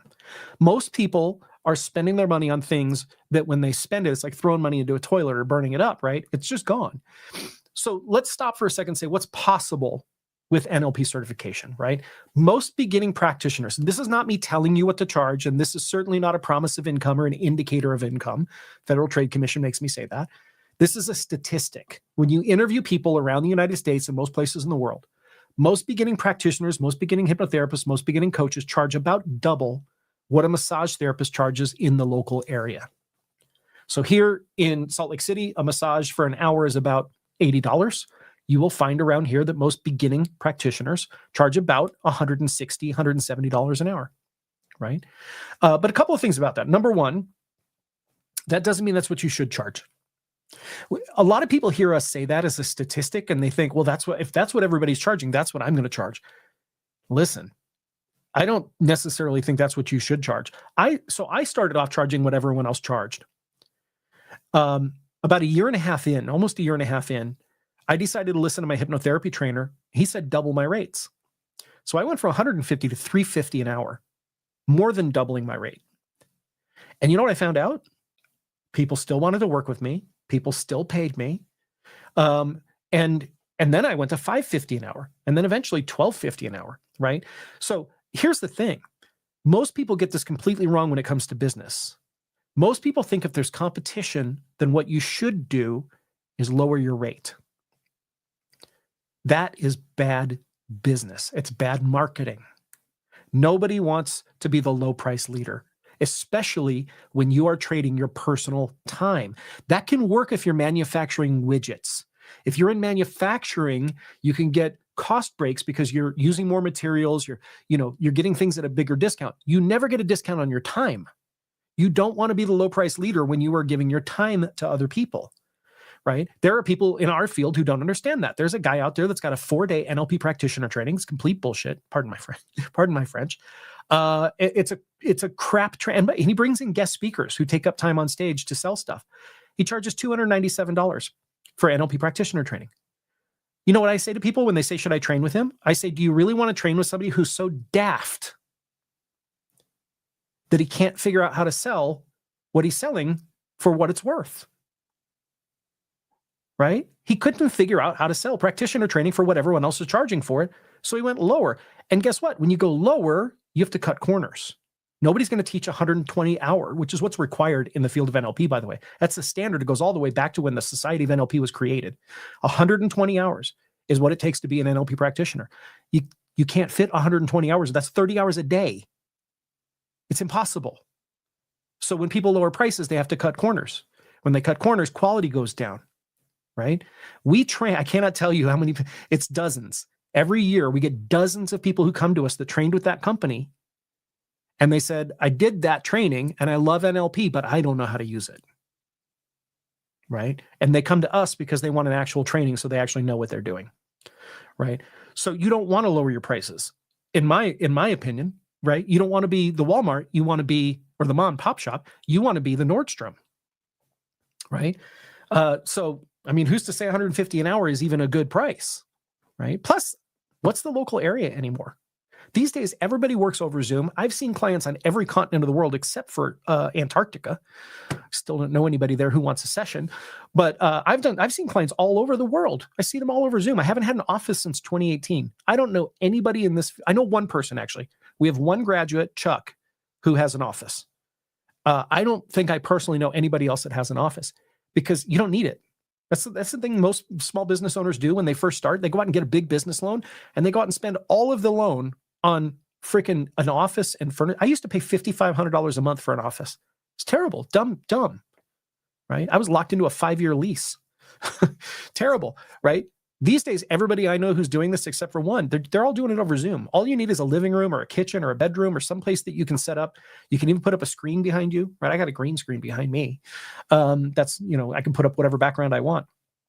But I mean, who's to even say what the local area is anymore? So FTC makes me say this, by the way, Federal Trade Commission, this is not meant to be construed as a promise or an indicator of income. Some people make $0.00 in the field of NLP, primarily because they just don't take action, right? There's always people who will never take action, and that's just what they get. So let's talk about how to fund your certification. Let's say, and this is not me telling you how much to charge. I can't tell you how much to charge, but let's say you charge $500 a session. Listen, I think if you're helping, let's say you're saving a person's life. Let's say you're going to help a person quit smoking, which you can do in 1 hour. Okay. Is that worth $500? I get a lot of people who go, $500, isn't that a lot? I would feel weird charging $500. Would you feel weird charging $500 to save a person's life? To save their life? If you're not comfortable charging $500 for that, let me ask you a question. Would you be comfortable charging somebody $500 to save them $3,000? Who wouldn't? Because guess what? Cigarettes right now average $10 a pack. And by the way, it's usually lower income people who smoke, right? You don't tend to find highly successful, wealthy people smoking. Not usually. Usually lower income people who really need the money, right? But they're addicted. It's $10 a pack right now. That's $3,650 a year they're spending. So is it appropriate for you to take $500 of that $3,650 that they're going to save? Of course it is. What if you help somebody lose weight? What if taking that weight off saves their heart or saves their kidneys or their liver? What if you help somebody stop a bad habit? What if you help a parent This is one of the things I love to do. I love to work with parents who have gotten impatient with their kids. They've started snapping at their kids, yelling at their kids, maybe even getting a little handy with their kids, right? Because they haven't figured out how to release what's going on inside. You help a parent release that stuff so they're patient with their kids again and loving toward their kids. That's not only going to impact the parent, it's also going to impact the child's life. Is that worth $500? I personally think $500 is absolutely commensurate with the results that you can bring people with these skills. Okay. If you charge $500 a session, it takes you one client to pay back your tuition if you do the hypnosis certification training. Our hypnosis certification is always under $500, always. Right? What if you want to become a coach? You do our coach certification. One client is all it takes. It's always under $500. If you do the NLP practitioner training, all you have to get is 9 clients at $500 a piece to pay back your certification. Right? If you want to do master practitioner training, you're going to learn something in master practitioner called the personal breakthrough session. It's a full day NLP session. You're not working on a problem. You're working on a whole area of life to improve a person's life, right? So if you think of the pie of life, it's like one whole area of that pie. You go to master practitioner training, it only takes you 2 personal breakthrough sessions at $3,000 a session. That's a very average price. I've seen people charge $1,250 a session. I charge $10,000 a session. Get it all day long, right? I've never had a person say it wasn't worth it. As a matter of fact, every person says that they would pay more for it. I had one guy tell me he would have paid $40,000 for a breakthrough session after it was done. Said it was worth that much to him, right? So $3,000 a session, so it's an average price. If you want to become a trainer of NLP, it takes 3 students to pay back your entire tuition. I have literally never seen a field where you can get educated and pay back the tuition with such little effort. Little effort, right? So, and by the way, in my mind, I want to teach you a distinction about the difference between thinking like an employee, which is what most people think like because of the Industrial Revolution, versus think like an entrepreneur. See, 200 years ago, virtually everybody was an entrepreneur, right? If you grew up 200 years ago, you would have been in some sort of trade. You would have been a blacksmith. You would have been a fence repairer. You would have been a furrier, putting shoes on horses. You would have been an innkeeper, or you would have owned a country store or a farmer. Everybody had their own business 200 years ago. But the Industrial Revolution really scooped everybody up and sort of trained people to believe that you have to depend on somebody else for your livelihood, which you don't, right? And so, again, if you have a job you love, you are in the minority. If you have a job that gives you, purpose and mission and fulfillment, you're in the minority. I'm talking about people who are, doing something that they don't love. Employee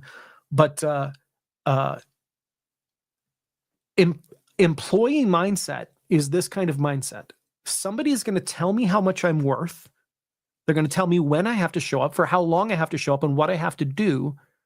And then they're going to give me the amount of money that they think that that's worth. So I have to be dependent on somebody to do that. And so the money that I get, if I spend it, it's gone. Okay. So most employees think of things in terms of cost.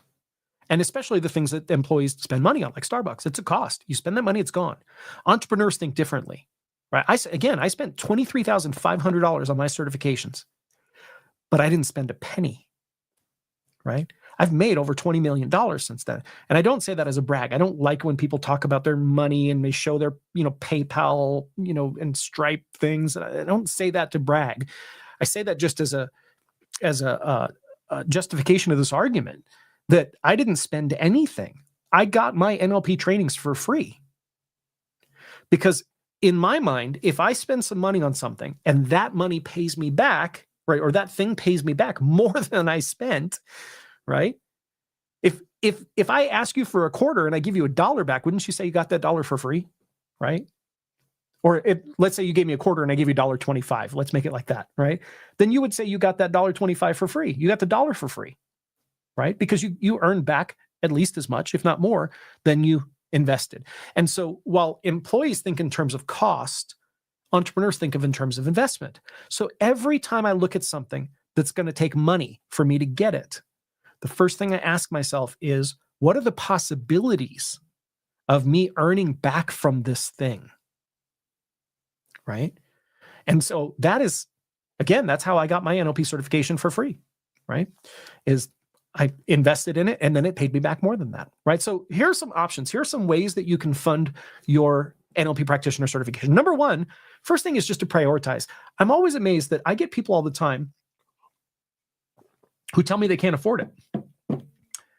And within 5 minutes of me talking to them, because I'm a coach, my job is to help people get a better perspective. Within 5 minutes, they realize that they can't afford it.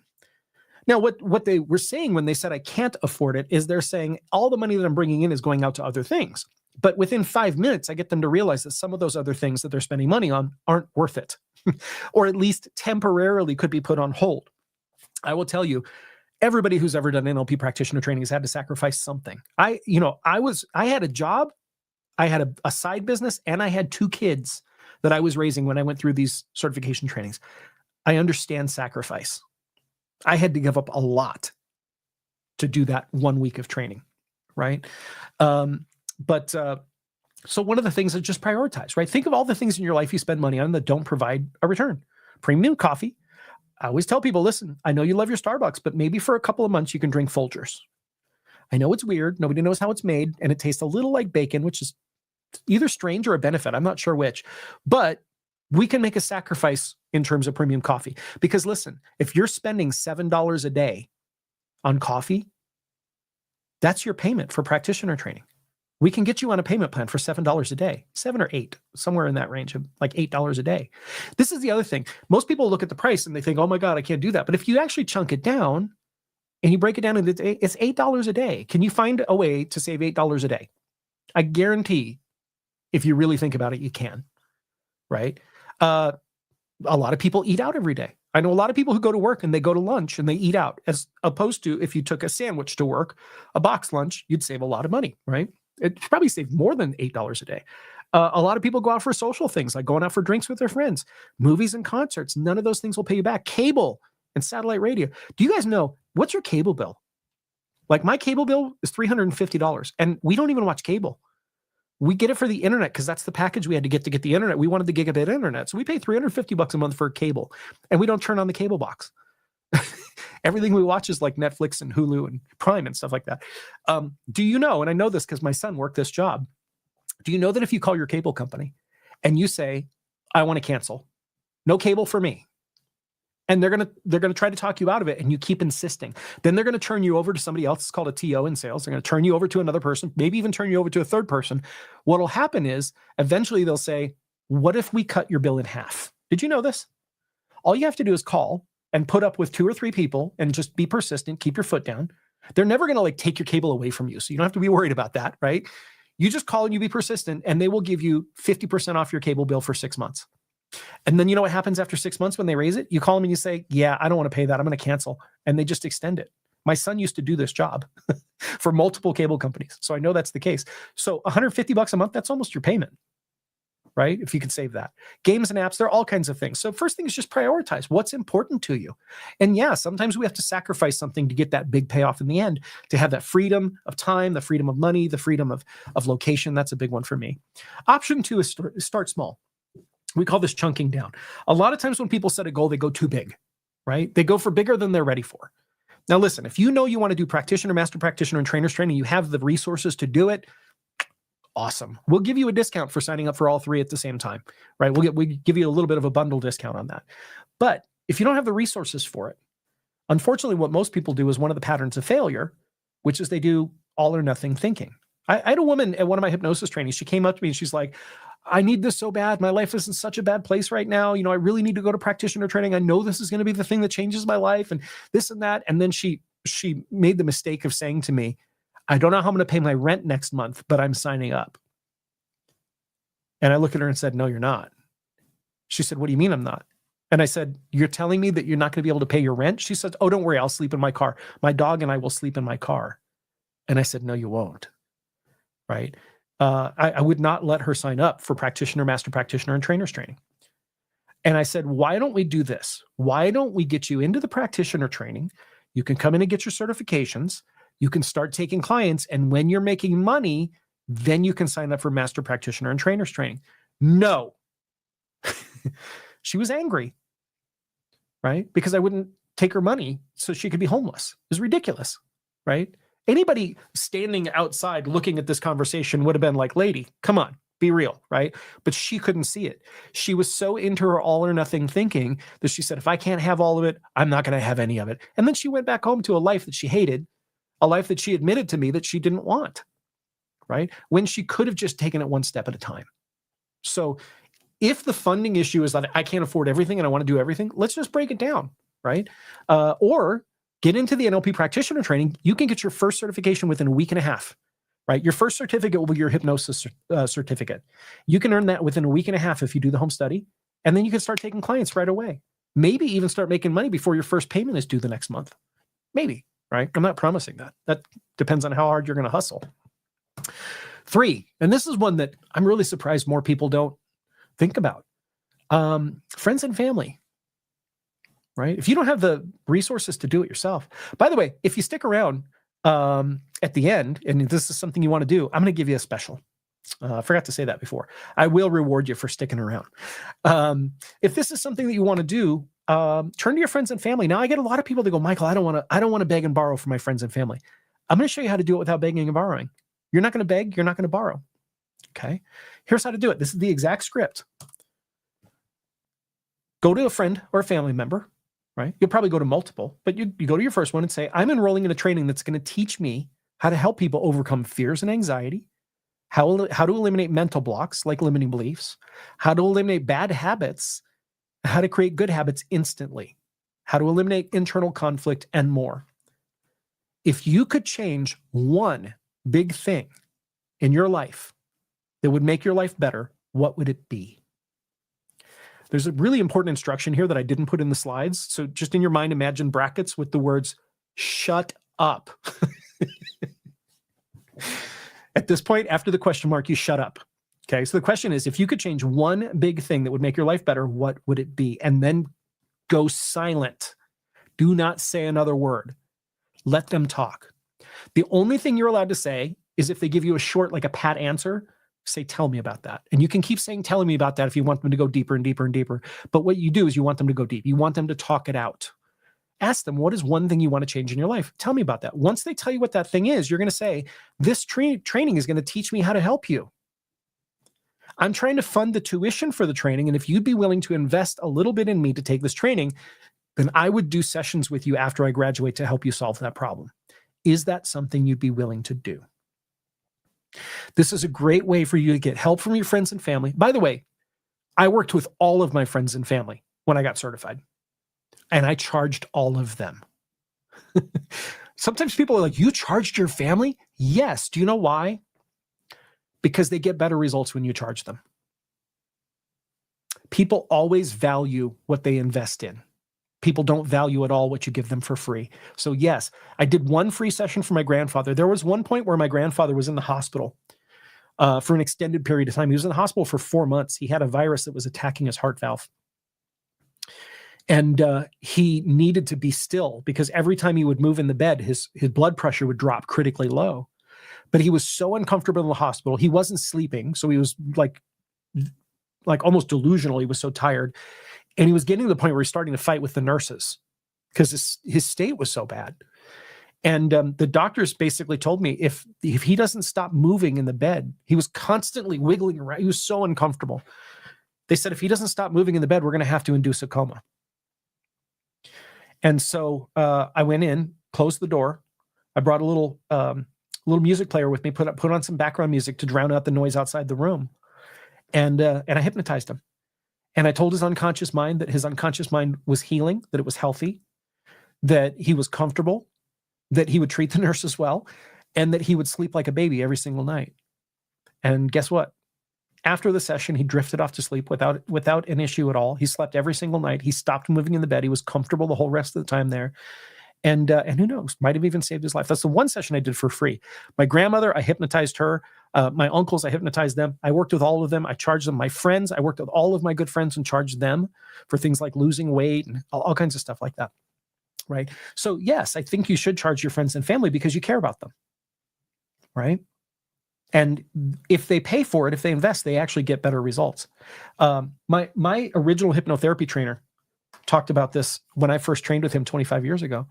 He said, listen, hypnotherapists charge all across the board. He said, there are hypnotherapists out there that charge $40. Most of these were people who trained in the 60s and 70s.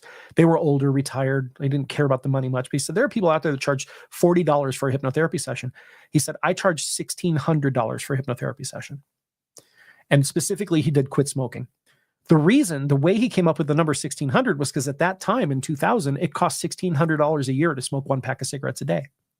So his pitch to people was, I will make you a non-smoker. And after a year, I'll have been free.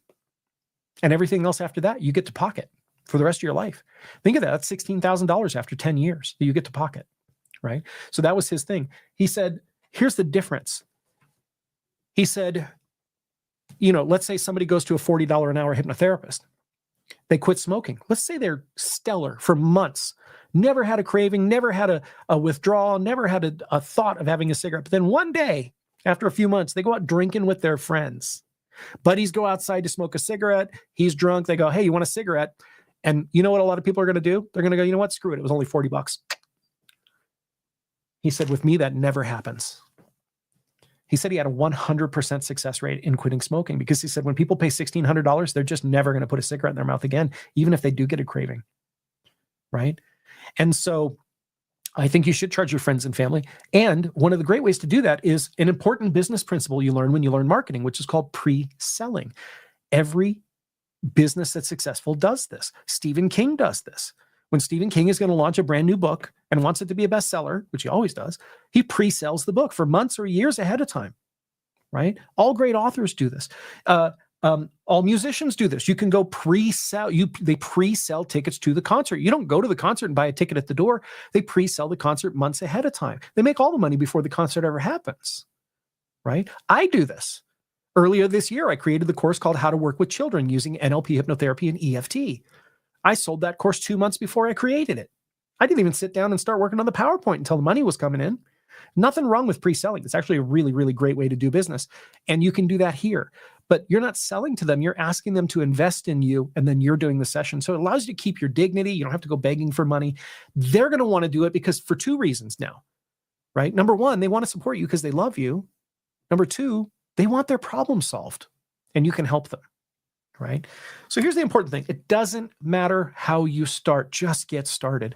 I can't tell you how many people I've been in this business for 25 years now. I've had people come to me 12 years later saying, someday I'm going to sign up for your training. I hate my life. I hate my job. I can't wait to do it, but someday I'm going to sign up. And I'm like, well, you should have signed up 12 years ago and you wouldn't be in this position today, right? It doesn't matter how you start. Just get started and we can help you, right?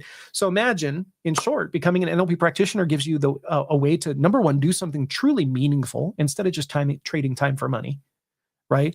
Helping people who need to change their lives, being your own boss, having freedom of time and freedom of location. That's the big one for me. Freedom of time and location, both, right? And to get rewarded really well for it. Many practitioners make a 6-figure income. It's not a promise of income, but it is true, right? So I hope at this point I've inspired you to take the next step and get certified. So the only question remaining is this: do you want some help with that, right? Do you want some help with that? Just imagine having your own NLP career. What would it be like to see money flowing into your bank account doing something that you truly love instead of trading grueling time and days and weeks doing that? Or to hear people saying, I need to make an appointment with you, to see the testimonials coming in from your clients saying, you changed my life. It's one of the most precious things to me. We get them all the time. People sending in those testimonials saying, you changed my life. If it wasn't for you, I wouldn't be where I am today. Right?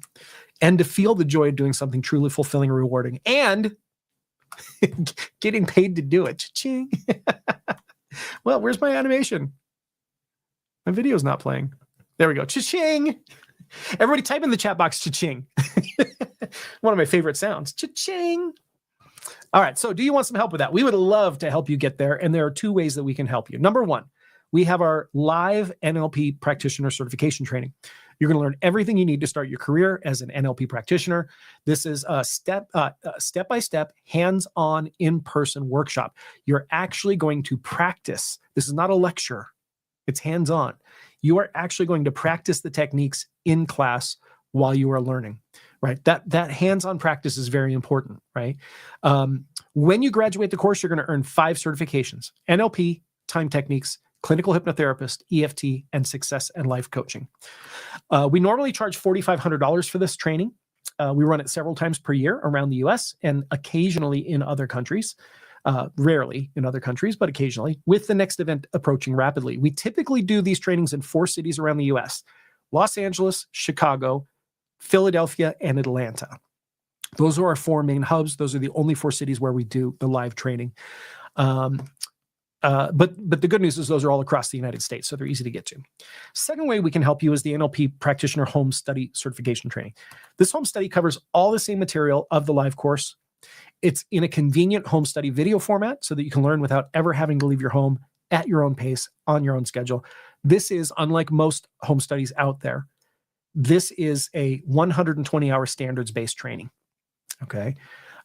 Most of the home studies are out there, cut corners. One of the corners that they cut is evaluation.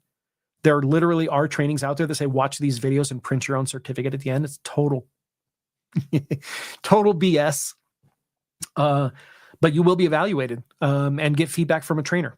And that's one of the big things that makes our home study different than the other ones. You're not just going to watch videos. You will interact with your trainer.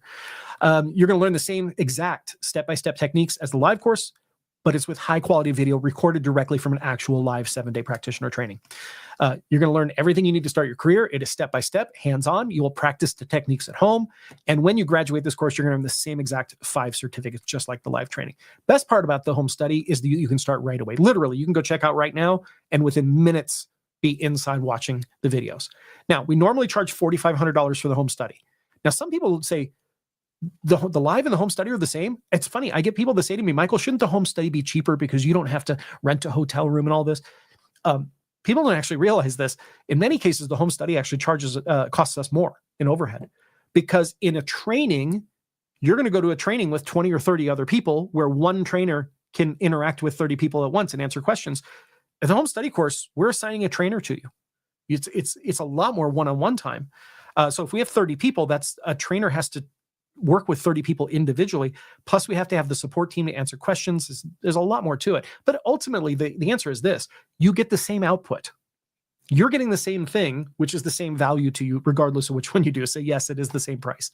And you will also get immediate access to that, just like being in the room. So question for most people is, which one is the right choice, right? Should I do the home study? Should I do the live one? Are there pros and cons? And there are pros to both. So here's what I've done. Because you've stuck around with me here for a couple of hours and 12 minutes now, I'm gonna offer something special. And this is, you will not find this online anywhere. We do not do this outside of this training. This is because it's the new year and because you hung out with me here, we're going to put something really special together for you. Number one, here's what I put together in the package. Number one, I decided to put the home study in the package. And the reason for that is because you can get started with the home study right away. And if you apply yourself, if you get in there and start learning, you can earn your first certificate within a week and a half, 2 weeks, right? Somewhere in a week and a half to 2 weeks. So the first training is the hypnotherapy training, clinical hypnotherapist. You're going to learn the Krasner method, which is, as far as I'm concerned, the easiest method of hypnosis that you can learn.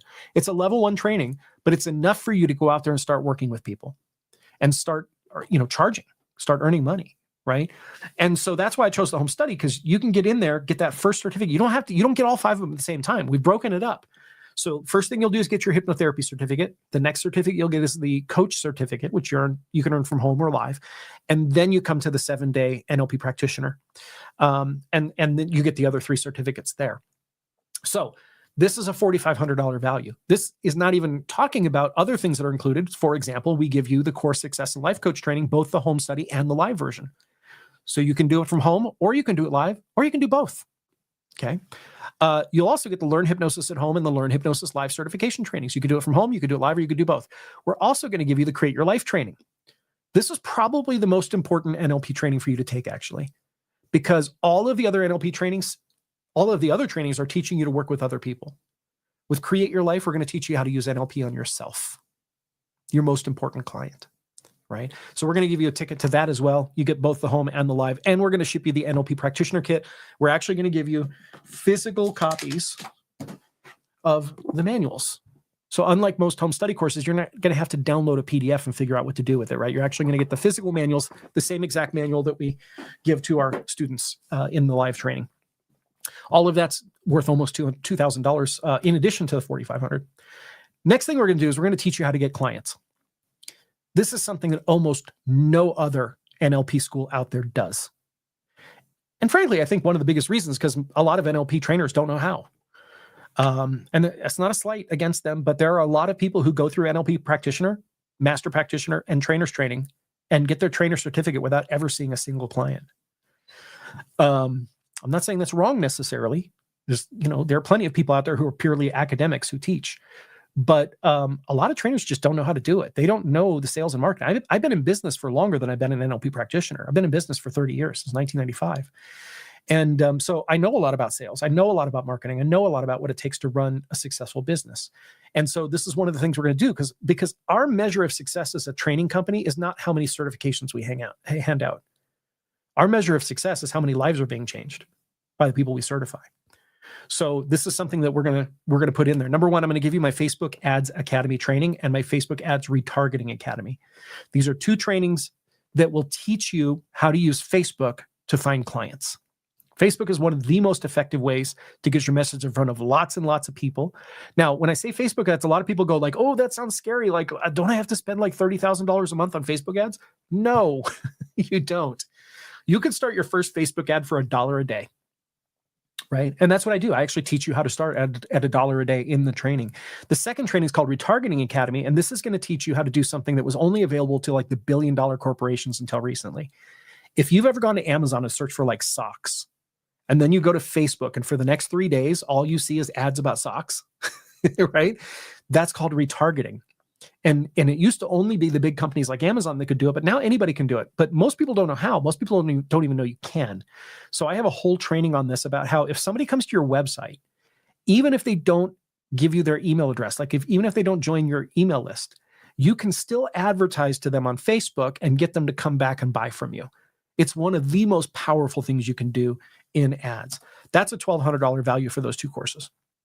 Okay. Next, I'm going to give you our training called Mastering Sales with NLP. This is all about how to use NLP to sell, even if you've never sold before. And by the way, a lot of people have a negative impression of selling, and it's because they have a misconception of what selling is, right? Most people think that selling is asking people for money, or that selling is taking from someone. Or most people have a concept that selling is adversarial. Like if I'm selling something to you, it's a competition and you have to lose your money for me to win. That is not what sales is at all. People who are doing it that way are doing it wrong. They're doing it wrong. Most people don't even realize the word sell is a Proto-Germanic word, salgen, which means to give. When you're selling to people, if you're doing it right, you are not taking from people. You're giving to people. You are giving them an opportunity to change their life. A change that is so valuable that they're willing to trade money for it, right? But you're giving. Sales is about service. It's not about taking from people. And I'm going to teach you how to do it all right. Using NLP, it's a simple 5-step process. All you have to do if you're in front of somebody is run this 5-step process. It's really simple, right? That's a 200. And by the way, these prices, a lot of times when people do this is called a stack, right? When people are doing a sales pitch, stacking up value, right? My whole goal here is to stack up so much value that you say, I have to sign up for this, right? But a lot of times when people do these stacks, they inflate the prices. I saw a guy on stage once say, you get to have lunch with me at my house, and that's a $10,000 value. I was like, that's a really expensive bologna sandwich. $10,000 to have lunch with somebody at their house. It's ridiculous, right? That's actually illegal. Most people don't know this. The Federal Trade Commission regulates this. It's illegal to inflate the prices when you do a stack, right?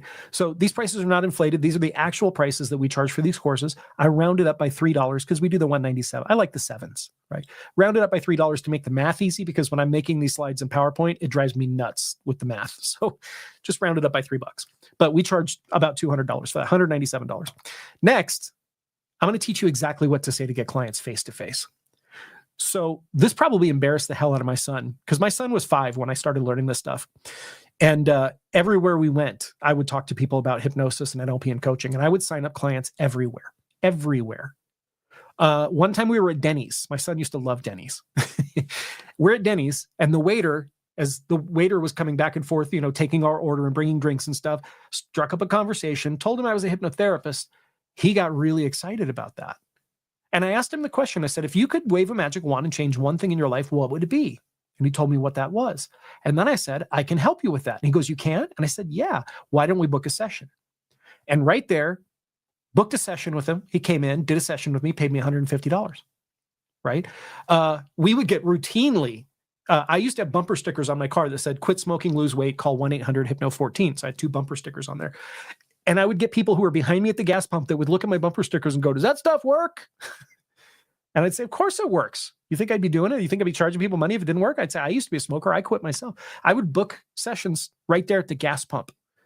At my son's hockey games, I would constantly talk to parents there and book sessions. Everywhere I went, this is something that I sucked at in the beginning. I was terrible at it. And then I got really, really good at it, where I could go anywhere, like a networking event. Right? Networking events are every night of the week. You can find a networking event anywhere. You go to meetup.com or you go to networking.com. You can look up on Google. You can find dozens of networking events in your city every single night.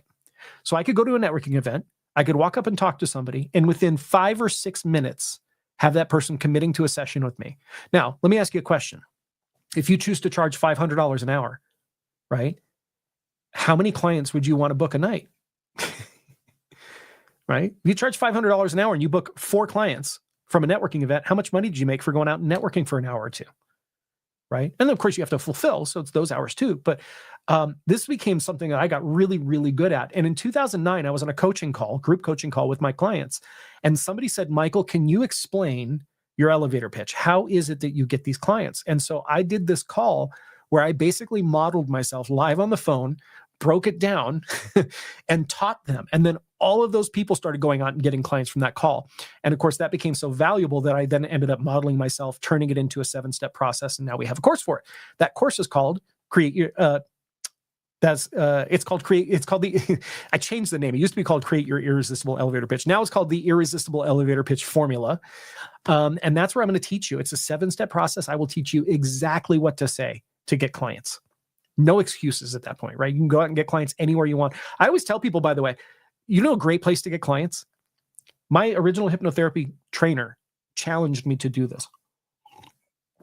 And this was before I learned NLP, so I was still incredibly shy. I let go of all my shyness with time techniques. He told me to go to the mall. And I'll tell you what, anybody want to tell me in the chat box, tell me, if you walk around the outside of the mall, don't even go in. If you walk around the outside of the mall, what are you going to find on the outside of every door around the mall? Can anybody tell me?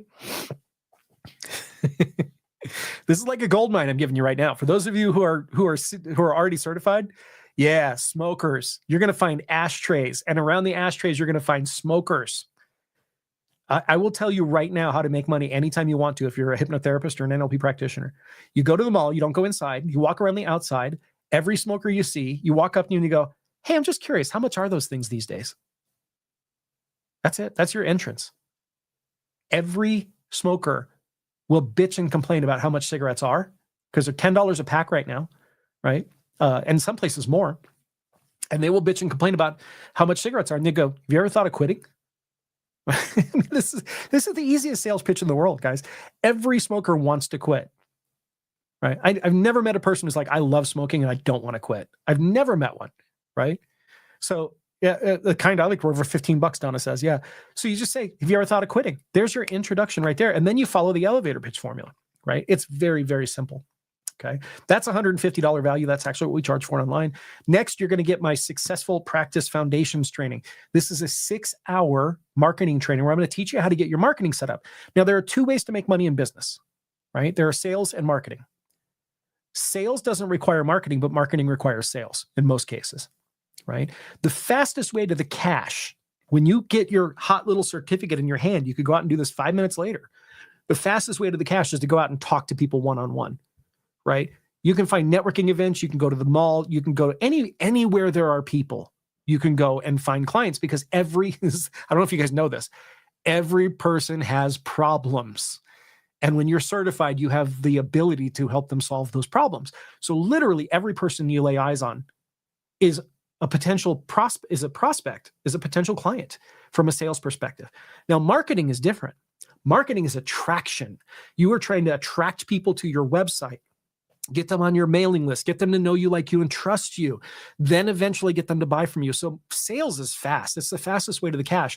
Marketing takes a lot longer to get momentum, to set up and get momentum. But once it starts, then you don't have to work as hard. You don't have to go out and have 20 conversations to get 4 clients, right? You can start pulling people in. So it's much more, you could go sit on a beach and sip a Mai Tai if you get your marketing set up. So we're recommending that you do the sales first and then set up your marketing in conjunction. And so there's a whole 6-hour training there on how to set up your marketing. Next thing we're going to give you is pre-written email marketing templates.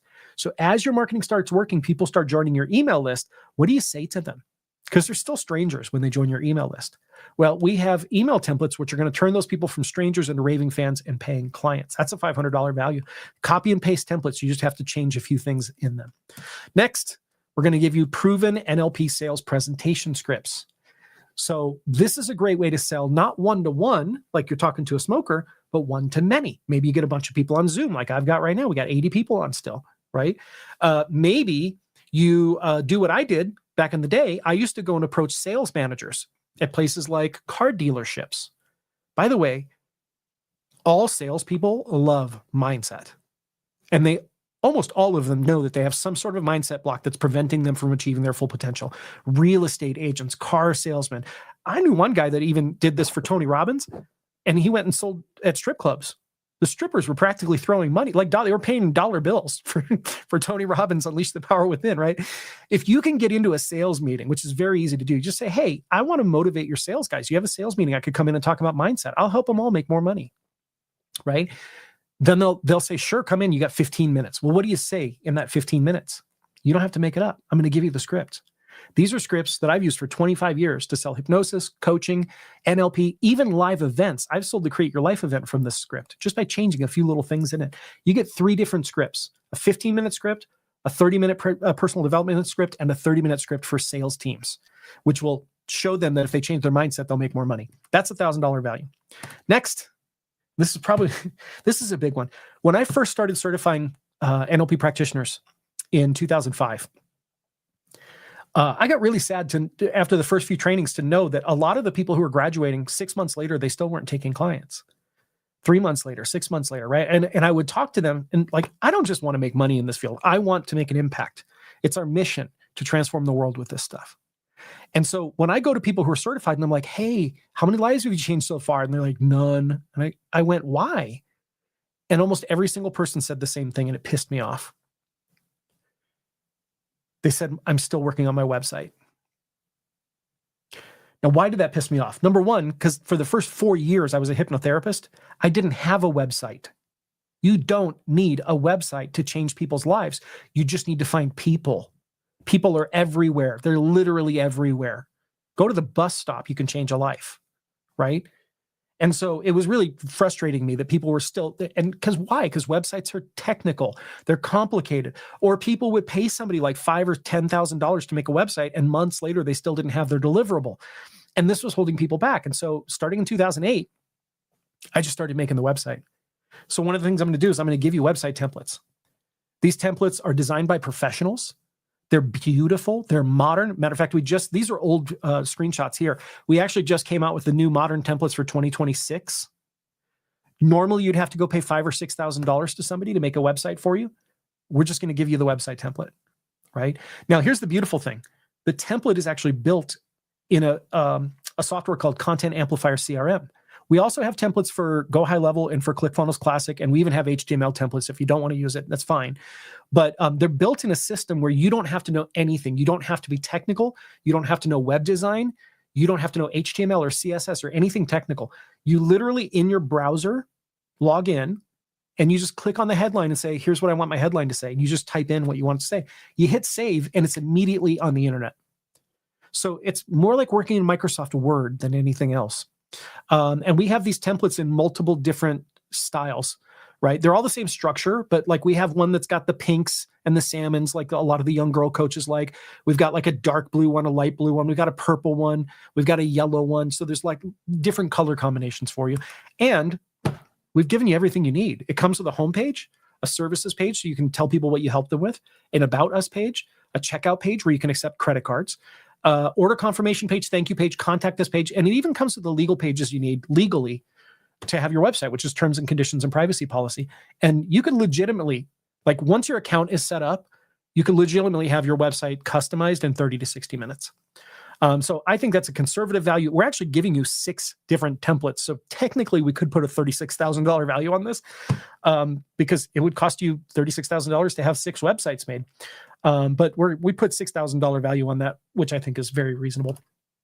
And the kicker, the final last thing that we're putting in this package is a ticket to the live event. So not only can you get the home study, you can get started literally tonight if you want to. Hopefully you do. But at some point, whenever you're ready, you can find a date and a location that works for you and come to the live training for the experience. So all of that, if we put all of that together, that's an extra $4,500 value. Because remember, we don't ever put those two together. If you go to the website, you can buy live or you can buy home study. They do not come together, right? So that's a total value of $18,350. We put it all together. It's everything that you see here. And again, those are real world values. With the one exception to that would be the customizable email templates. We don't actually sell those outside of here, so we put a value on that. So here's what you're getting if you sign up today. Number one, we're going to give you for free, we're going to give you the customizable 9-page practitioner website templates. We're going to give you the email templates. We're going to give you the Successful Practice Foundations home study, the Elevator Pitch home study, and the NLP home study, the Mastering Sales with NLP home study. This gives you everything you need to start closing clients, to get your website up, everything else. We're also going to give you the presentation scripts for free, and we're also going to give you the Facebook Ads Academy video training for free. All of that is going to be for free in this package. All right, so we're going to reduce all of that out of the price.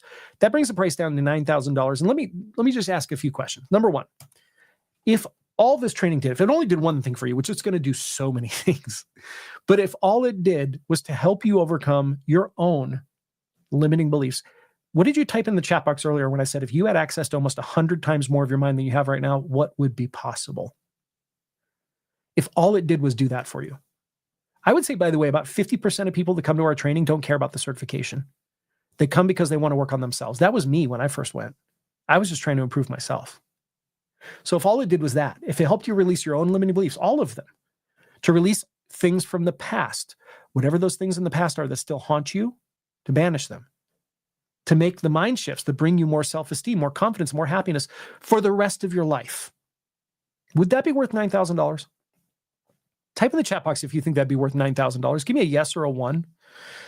I don't know how much you guys have spent on personal development. I've literally spent tens of thousands of dollars on my own personal development, mostly because when I was young, I hated myself.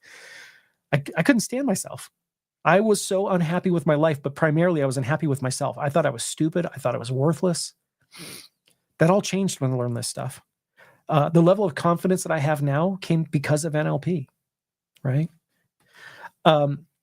What if all this training did was to give you the tools so that you could help your friends, your family, your kids? You know, when I started learning this stuff, my kids were 5 and 3. My son was 5. My stepdaughter was 3. And most parents, when they're raising kids, their kids come to them with problems. And most parents have no clue what to do to help their kids. They try to talk them out of their problems. It doesn't work. You know, I hear parents all the time, they come to me and they're so distraught because their kid's being bullied. And they don't know what to say to their kids. They tell their kids, oh, just don't react. Or they tell their kids, go talk to your principal. By the way, both of which are not necessarily fixing the problem, which the problem is that it's eroding your child's self-esteem. It's hurting your child. Telling your child not to react doesn't fix their problem. And it usually doesn't fix the problem. When my daughter was 13 years old in junior high, I don't know what it is about junior high girls, man, but they got mean. And my daughter was never mean-spirited. She never bullied anybody back or anything.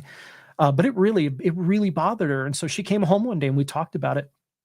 And I asked her if she wanted to do some work on it. My kids always wanted to do work, right? They never wanted to, like sit in it or anything like that or solve it themselves. They always wanted me to help them with that kind of stuff.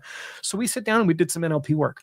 We did some release work on it. And the last thing that we did is we installed what we called her happy button, right? Her happy trigger. And we created an anchor. Anchoring is a process where you can have any state you want instantly,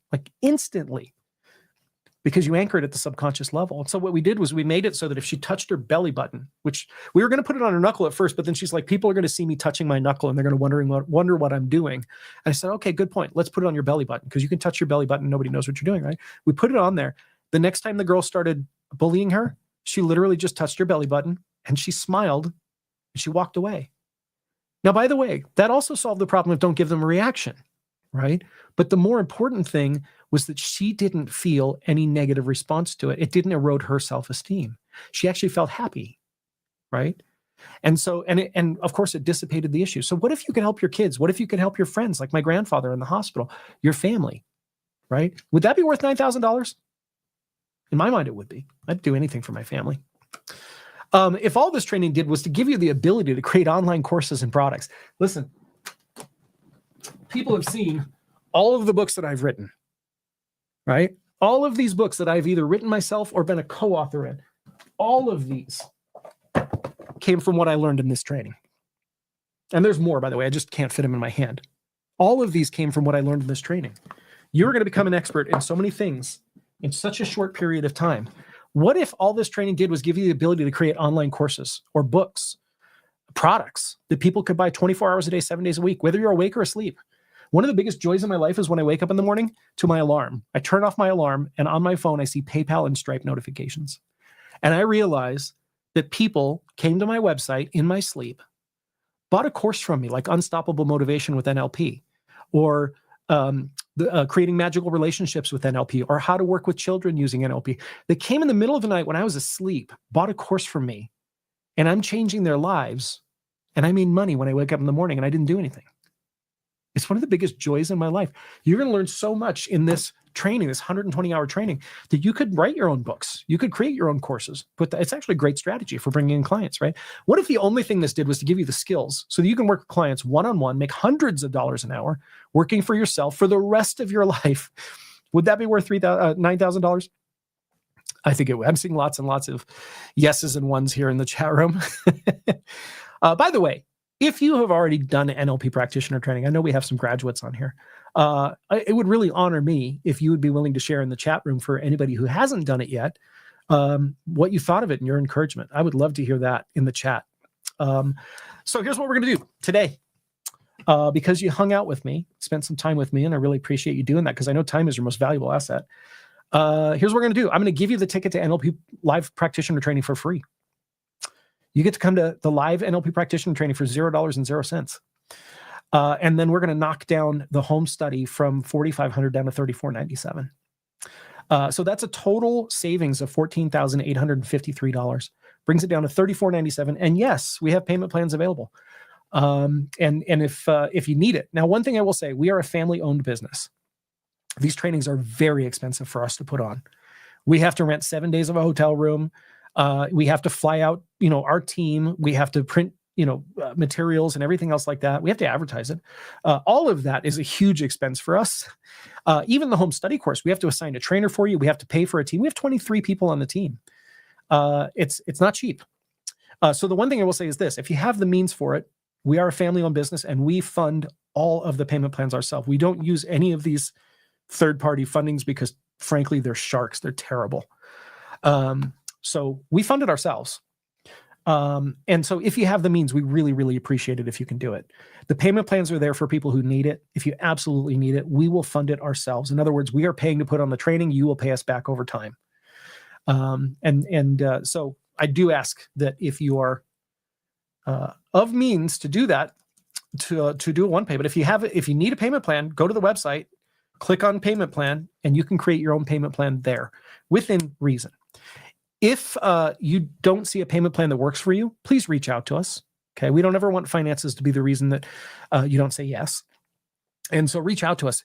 Usually the things are like, hey, I want to put it on 2 different credit cards or 4 different credit cards or whatever it is. We can split across credit cards. It's just that our online cart doesn't have the ability to do that. But reach out to us, talk to us. If you want to put more money down and have smaller payments, or you want to put less money down and have bigger payments, right? We'll work with you, whatever it is. Oh, I love it. Thank you so much, everybody, for posting in the chat room there. All right. So here's the deal. You can scan that QR code or you can go to the website. I just pasted it in chat. This offer obviously can't stick around forever because then it wouldn't be a special offer. It would be a normal offer. So special offer expires on January 7th. So that gives you a few days, but I will tell you, you might as well get started now.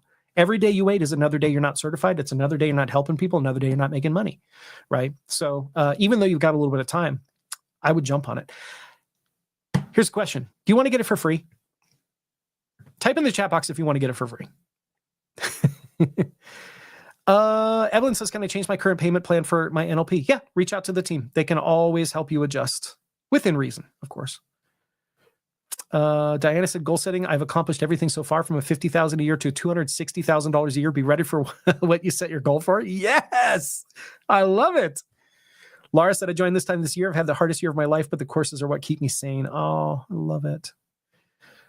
Evan said, yes, I have the NLP training. However, I've not graduated. I've turned my life around using the tools. It's my intention to graduate. This has been so inspirational. Hey, by the way, if you have signed up, because this is part of what sometimes happens with the home study courses, people get signed up, but then they lose focus, right? If that ever happens, please call. Just call. We are the only NLP training company in the world that I know of that has 7-day support. We have live people on from 5 a.m. in the morning until 10 p.m. at night. Every single person is trained in NLP, right? This is not just a hobby for us. A lot of NLP trainers out there, what they do is a hobby. They put on 1 or 2 or maybe more trainings a year, but they do something else. They either see clients or they have a day job or whatever it is. This is not a hobby for us. This is our mission, right? So we have 7-day support. If for whatever reason you lose focus, you need some motivation, you just need some encouragement, just reach out to us. Let's see. Yes, we do respond very, very quickly. All right, so I'm going to teach you how to get it for free. Here we go. Magic number. I want you to remember this magic number. Its magic number is 7. It's most people's favorite number, by the way. Here's how you get it for free. Number 1, sign up today and do the training. Okay. Start doing the training as soon as possible. Earn your first certification right away. So get certified, home study first. You only need 1 certification to start working with people. You can earn that within a week and a half. Week and a half to 2 weeks. Okay. Number 2, begin advertising your services. And you don't necessarily have to wait until you're certified to do that. Like I said before, you can go to friends, family, colleagues and say, hey, I'm getting certified. I don't have my certificate yet, but I'd love to work with you. Would you like to, pre-buy a session from me? Maybe even give them a little bit of a discount to pre-purchase a session. So you don't even have to wait until you're certified to start advertising. You could start talking to people about it right away, and then just see your clients after you get your certification. Step 3, see your first clients. It's going to be the most amazing, magical feeling to change a life, and they're going to pay you for it. You only have to see 7 clients at $500 a session to make your entire investment back. That's it. 7 clients. I've never been in a field where you could pay yourself back so quickly and so easily from what you learn. Then, once you're done, because I know a lot of people are like, I really want to do the live training. Great. We're going to give you a ticket. So attend the live event for practice and experience. But start with the home study so you can get going right away. All right. That's $18,350 value. And I'm going to sweeten the pot. I know you have until the 7th to make this decision, but fast action bonus. For those of you who are on today, and by the way, this doesn't apply to people who are on the previous days because you already had your chance. For those of you who are on today, enroll by tomorrow and you get your chance tomorrow at midnight. So 11:59 p.m. tomorrow, you're going to get your choice of one of these courses for free. Either my How to Run Profitable Group Hypnotherapy Clinics. I'll teach you how to get a bunch of people in a room or a bunch of people on a Zoom and hypnotize all of them at once. It's different from doing one-on-one work, and you can make a lot of money doing it. There's a whole course on that. Number 2, it could be the How to Hypnotize People in 30 Seconds or Less. This is my rapid hypnosis training. I teach you 18 ways to hypnotize people in under 4 minutes. Most of them are under 30 seconds, and there are even 5 inductions in there for kids. Or you can have my memory mastery method. I will teach you how to tap into your perfect photographic and phonographic memory. Your unconscious mind has a perfect memory. Your memory is not the issue. Recall is the issue. And I will teach you how to recall anything you want. Number 3, you could get my number 4, you could get my Power to Manifest Now training, which is where I teach you about all the laws of manifestation, not just the law of attraction. Or you could get my Unstoppable Motivation with NLP course or my Creating Magical Relationships with NLP course. Any of those you can get as long as you enroll by tomorrow at 11:59 p.m. Pacific. All of those, I think we sell for $200 online. So that's a really good value. There's the link again. There's the QR code if you want to scan it. And one of the most important things I want to tell you, and I think this is one of the things that really, really sets us apart, is this. You will be 100% supported in our program. We have 23 people on our team. Most NLP training companies are one person. Generally, they do it as a hobby. We have 23 people who are here to support you. Live support's available 7 days a week from 5 a.m. to 10 p.m. Pacific. And we have phone support, live phone, that's chat support or email support. We have live phone support from 8 a.m. to 5 p.m. 7 days a week. We have 9 certified trainers of NLP. 3 of us are master trainers. It's rare to find even one master trainer in an NLP training company, much less 3. I am constantly in our private NLP practitioner, student, and graduate Facebook group. So you're going to get access to a private group where I'm very active in there, and I will answer all of your questions that you have, as well as our other trainers. And you won't find this kind of support anywhere else in the industry. That's why we were globally rated as the top NLP certification training in the world. And I truly believe that we're going to be voted that again this year in the Global Gurus training, the Global Gurus training. What do you call that? It's not a competition. Whatever the word for that is. By the way, if you're thinking about this, professional training is a tax write-off. Now, I'm not a CPA. You can talk to Nelly if you want tax advice. But I can tell you this. Our trainings qualify under U.S. tax law for deductions. So many people complain about rich people, how rich people get tax loopholes. It's so funny. There's no such thing as a tax loophole. Do you really think realistically, if there was some way that people were screwing the government out of money, that they wouldn't fix it? They update the tax code almost every year. If there were loopholes, they would fix them. There's not. There are tax regulations, and some people learn how to actually use them. There's something like, Nelly can clarify this, but I think of the whole tax code, which is a book like that big. There are 16 pages that define who has to pay taxes, and the whole rest of the tax code is about how to not pay taxes, right? There are no loopholes for rich people. But I will tell you this. If you are an entrepreneur, which, by the way, if you're becoming a coach or an NLP practitioner or a hypnotherapist, you're becoming an entrepreneur. You're working for yourself.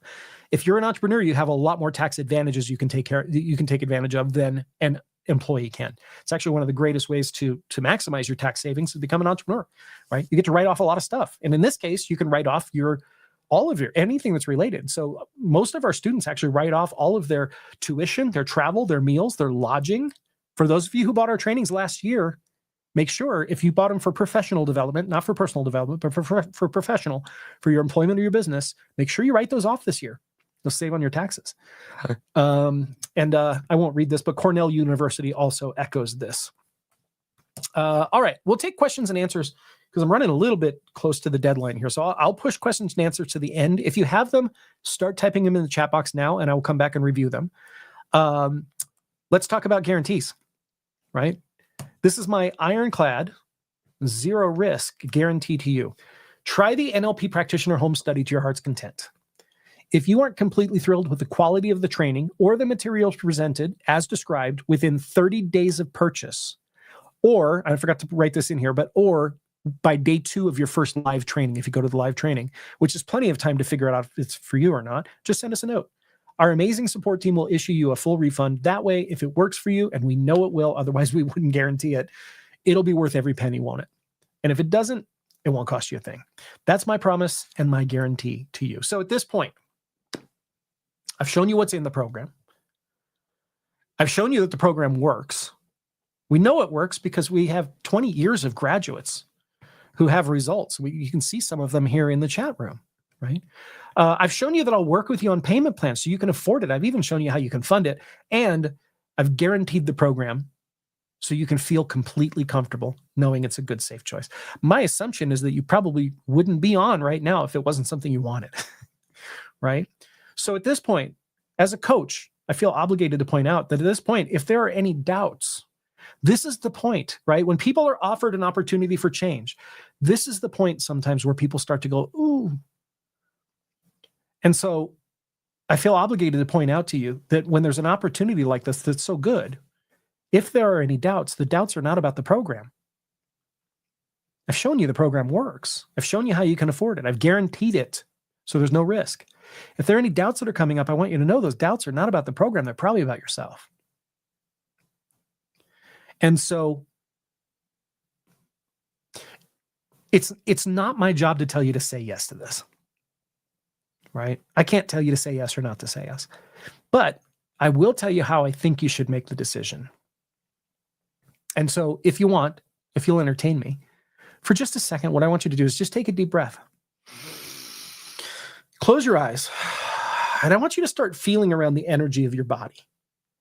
Start feeling all around the energy that's all throughout your body. You know, scientists are now saying that the energy of our body actually extends out at least 30 feet in the directions of this, side to side and up and down, almost like an egg. So feel around inside your energy. And what I want you to feel for is I want you to feel for somewhere inside of you, your best version of yourself. You know, we all sometimes show up as the worst version of ourselves. For me, for years, I only showed up as the worst version of myself. I showed up as the version of myself that didn't believe in me, that thought I was stupid, that didn't think I was going to amount to anything, didn't think I was worth anything, didn't think I was lovable. But somewhere inside you is your best self. It's that version of you that knows how truly amazing you are. It's that version of you that knows why you came here to this existence. It's that version of you that knows that you're meant for something bigger. That version of you that knows how capable you are, how amazing you are. It's that version of you that knew how amazing you are before stuff happened to you in life to teach you the lie that you're not magnificent. I want you to take your finger and I want you to put it on that best version of yourself. Point to it right now. And I want you to ask your best version, ask your best self, what should I do in this situation? And if I know your best version of yourself, like I know my best version of myself, I think it's telling you this. Open your eyes. It's telling you to believe in you. Regardless of whether you say yes or don't say yes. Regardless of whether you move on, train in NLP, regardless of whether you train with us, the one thing that I really, truly hope that you take out of all of this today, out of both presentations, is to believe in you.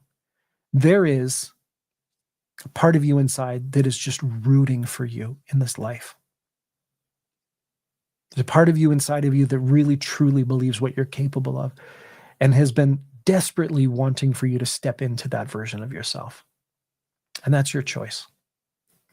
I am where I am today because almost 26 years ago, I chose to ask my best self what to do in that moment. And I wouldn't be here if I hadn't. And so above all else, the one thing that I really want you to know is that you are magnificent. You are capable of such incredible things. And the world is ready to see your best self. So to close out here, excuse me, I get a little emotional every time I say that. To close out here, here's everything that you're going to get. I'll do a quick recap. You're going to get the home study certification course so you could start right away. You're going to get the Facebook ads video training. I'm going to teach you how to get clients on Facebook. You're going to get Mastering Sales with NLP home study, so you know how to do sales without being salesy. You're going to get the Irresistible Elevator Pitch Formula home study course so you can network with people and get people interested in what you do. You're going to get the Successful Practice Foundations home study so you can start your marketing foundation. You're going to get the customizable email templates, the NLP sales presentation scripts so you can sell to groups, the fully customizable website templates, and a ticket to the live NLP practitioner training so you get the best of both worlds. That saves almost $15,000 off the full value there. Here's the link again. I'll paste it into the chat if you're interested. We'd love to have you there. This is our mission. It's our jam.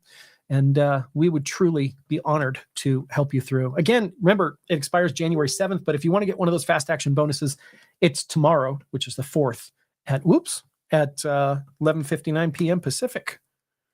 Where were we? There we go. Sorry, my PowerPoint quit there.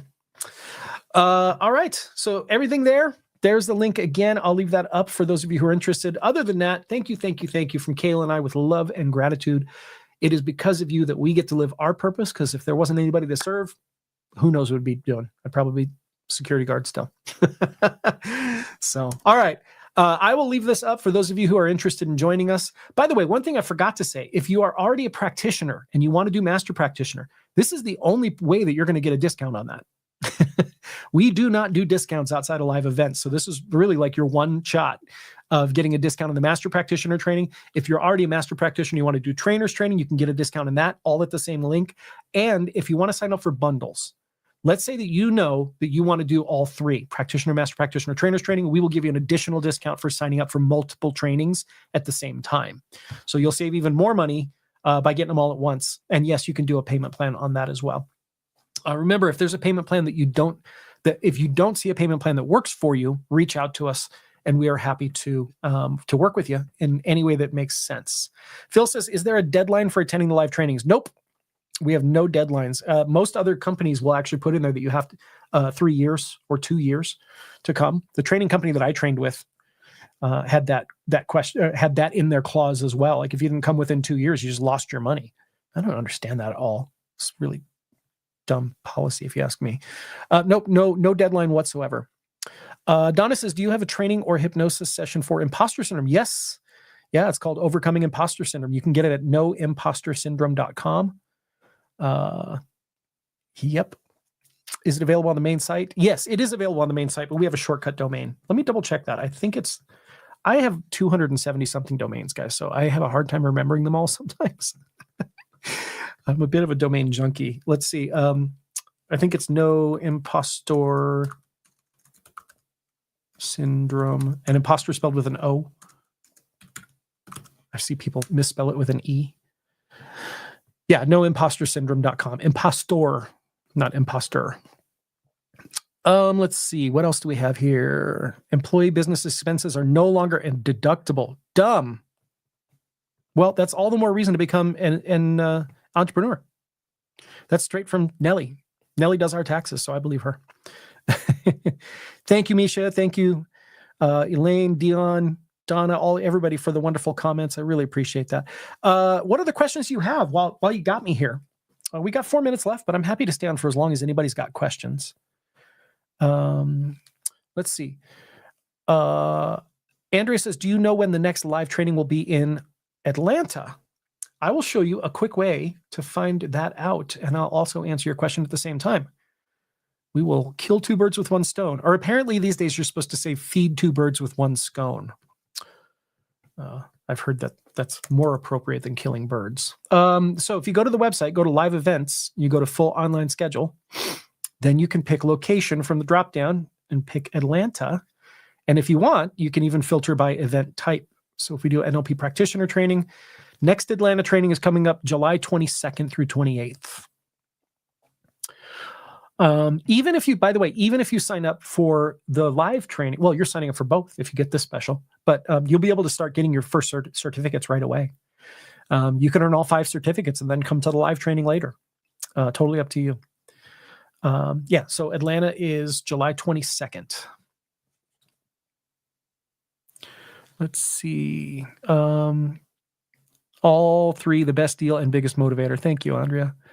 Marta says, I am Elite Diamond member. Is there any discount for training not included with Elite? The good news, Marta, is if you're Elite Diamond, you got everything. Elite Diamond is our highest program, and it includes Master Prac, and trainers training. The only thing it doesn't include is the Master Trainer Development Program, which is something that we will talk about in trainers training. It's for those people who want to go on and become a master trainer. Donna says, anybody going to create your life in Phoenix at the end of the month? Maybe I should put that money towards this. Well, good news, Donna, if you're not already in practitioner training, if you sign up for this, we're going to give you a ticket to create your life, and you can use that in Phoenix. If you are if you're already in our NLP practitioner training, you already have a ticket. It's in your account. You can go into your account and click on My Available Tickets and Upcoming Events, and you can claim your ticket for Phoenix. But yeah, we give you a free ticket for that, both the home study and the live. Elaine, is the live training 1 day? The live training, if you're talking about the NLP practitioner training, the live part is 7 days. It's a 7-day training. We run the hours of the training. The first day is from 10 a.m. to 7 p.m. And the subsequent days are 1 p.m. to 7 p.m. And the reason why we do that is because a lot of people can't take a week off of work, for example, right? Or maybe they're already a coach and they need to do some work. So we basically run it from 1 p.m. so that way you can work in the morning and then you can still come to the live training. Laura says, since I already paid for the practitioner training, do I just need to message? You don't even need to message. If you already paid for practitioner training, and if you're asking about the Create Your Life certificate, that's in your account.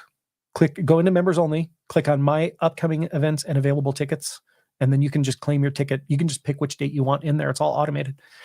But you can message us if you want. Let's see. Ella says, will the live ticket allow entrance to multiple small live sessions? Hypnosis in Chicago is next. The live ticket allows you tickets to hypnosis and core, the success coach training. But the 7-day training has to be done in one block. There's no way to attend that in multiple attendances. Are there any discounts for disabled veterans? Thank you for your service. We don't have discounts, but we definitely do have payment plans that are available. The one thing I will say is that we have had several people who are disabled veterans who have gotten funding, and I'm not 100% certain about this, but I think it might be the Department of Veteran Affairs that will do funding in order to help cover the cost of something like this. Beatrice said we'll definitely be reaching out.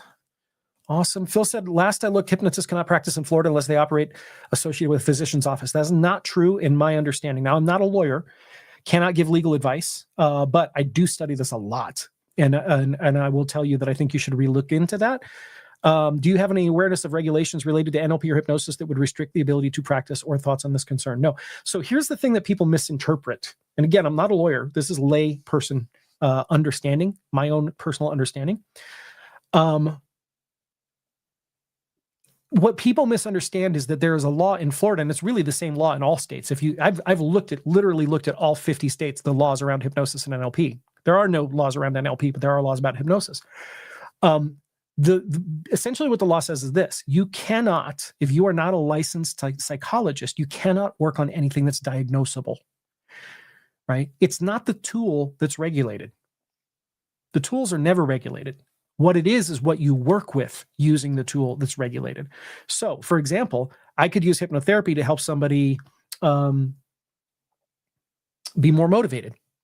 That is legal in all 50 states in the United States and almost everywhere in Europe, everywhere that I'm aware of. I'm not aware of any place in Europe that restricts that, almost all around the world. If you are working with personal development, in other words, non-psychological or psychiatric or medical disorders, diagnoses, you can work with any tool. Right? So the only way that you would have to work under a physician's office in Florida is if you're working on medical diagnoses. And the one caveat to that is that Florida is a weird state that considers weight loss to be a medical issue. In most states, when you do weight loss, hypnosis for weight loss, it's just considered a behavioral change. It's a habit. But Florida does consider weight loss to be a medical issue. So with that exception, everything else that's personal development, you can absolutely work on. And I will tell you this, people get upset with me and they're like, I can't work with PTSD. Listen, only about 16% of people in the United States have a diagnosable disorder. And there are plenty of psychologists out there who are trained in NLP to work with those people, right? The other 84% of people in the world all have problems that you can help with that are, number one, more fun to work with, more fulfilling.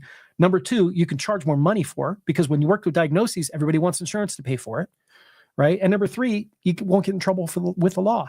There are so many other things to work with using these tools than diagnosable disorders that I would say focus on that. Let's see. So, but yes, in my understanding, Florida, you can practice as long as you're doing personal development. You don't need to be under the license of a physician. Laura said, I'll be able to go to Phoenix so I can get a caregiver for my sick kiddo. Oh, I hope your kiddo gets better. Want to do master practitioner. Laura, are you talking about buying master practitioner? If so, you can get that from, and I'll show you guys the page too. Hang on, I got to hide my Zoom controls. This is what you're going to see when you click on the link for the special. Okay, you'll see practitioner is there for the $34.97. If you want to do practitioner, master practitioner both, that's $69.97. And if you want to do all three, practitioner, master practitioner, trainer, that's $11,997. That's about half of what I paid, by the way. I paid $23,500. And if you're already certified and you want to go further, you can click this button for the other specials.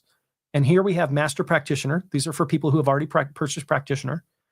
Master Prac and Trainer's Training for those who have done Practitioner. And then Trainer for those who have done Master Practitioner. So we have basically any combination of the trainings if you want them. They're all there for you. Hopefully I was sharing my screen. Yes, I was. Okay, good. Let's see, what else? Let's go back to screen 2. There we go. There's the link if you want it. What other questions do you have? Already took Core Coach training and Hypnosis Live, so how would that work cost-wise? Yes, we will deduct that. Since they're included in the training, we will actually deduct that from your practitioner. So reach out, and they'll honor the discount and deduct what you've already paid. So reach out to support, cs@transformdestiny.com, or you can go to the website, click the link, and click the live chat in the corner, or you can call us, or you can text us, or you can smoke signal. I am Cherokee, so should be able to get smoke signals. Let's see, what else? You're welcome, Peter. Thank you. You're welcome, Janelle. Elizabeth, would you suggest to purchase a separate ticket for a live hypnosis training next week and save the 7-day live session ticket in Chicago, not until November? I'm not sure I understand the question, Ella. Are you already enrolled in NLP practitioner training? Because if you are, you get both. You get to do the home study and you get to come live. And by the way, for those of you who have taken live training and you want to repeat it, we have 2 options. Number 1, we have a repeat fee. It does cost us money for you to come to the training, so that helps us cover our hard cost. It's 25% of whatever you paid for the full ticket. The second thing is, if you want to, you can volunteer to come back on our transformation team. Transformation team are graduates who come back to the training in order to help the students go through the training. So you get to help them during exercises, answer questions, you get to monitor those kinds of things. It's kind of work, but not really work. But it gives you the ability to come back for free as long as we have room on the team. And you sit in the back of the room and you get to experience the whole training again. But you actually learn a lot better when you're teaching or when you're coaching. And so you kind of come back at a different level, and it really helps you integrate the information again. So there are ways to come back and redo a training if you already have. Ella said, I'm enrolling tonight. Yeah, so you will get the ticket to that Chicago training next week if you want. And if you can't make it next week, then you can do it whenever you want. Melanie says, how does the evaluation work for home study? Yeah, this is actually a pretty recent change. It used to be when we first started doing these home studies back in 2009, I had people videotape themselves. They had to get a volunteer at home, which turned out to be very difficult for most people. Most people were trying to work with their kid or their spouse, and they were generally resistant. So it added challenges.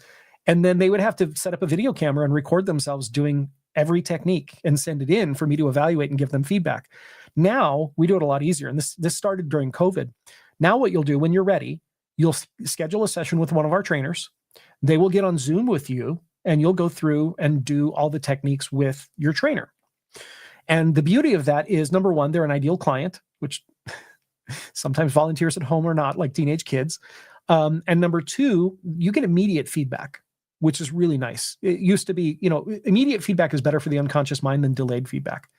So it's really nice that you get to, right at the end of the process, you get to hear what you did well and what you could do better, and really learn from it as you're going through it. So it'll be like a 1-day Zoom that you'll get on, not a full day, but you'll get on Zoom over 1 day, and you'll do all the techniques with your trainer.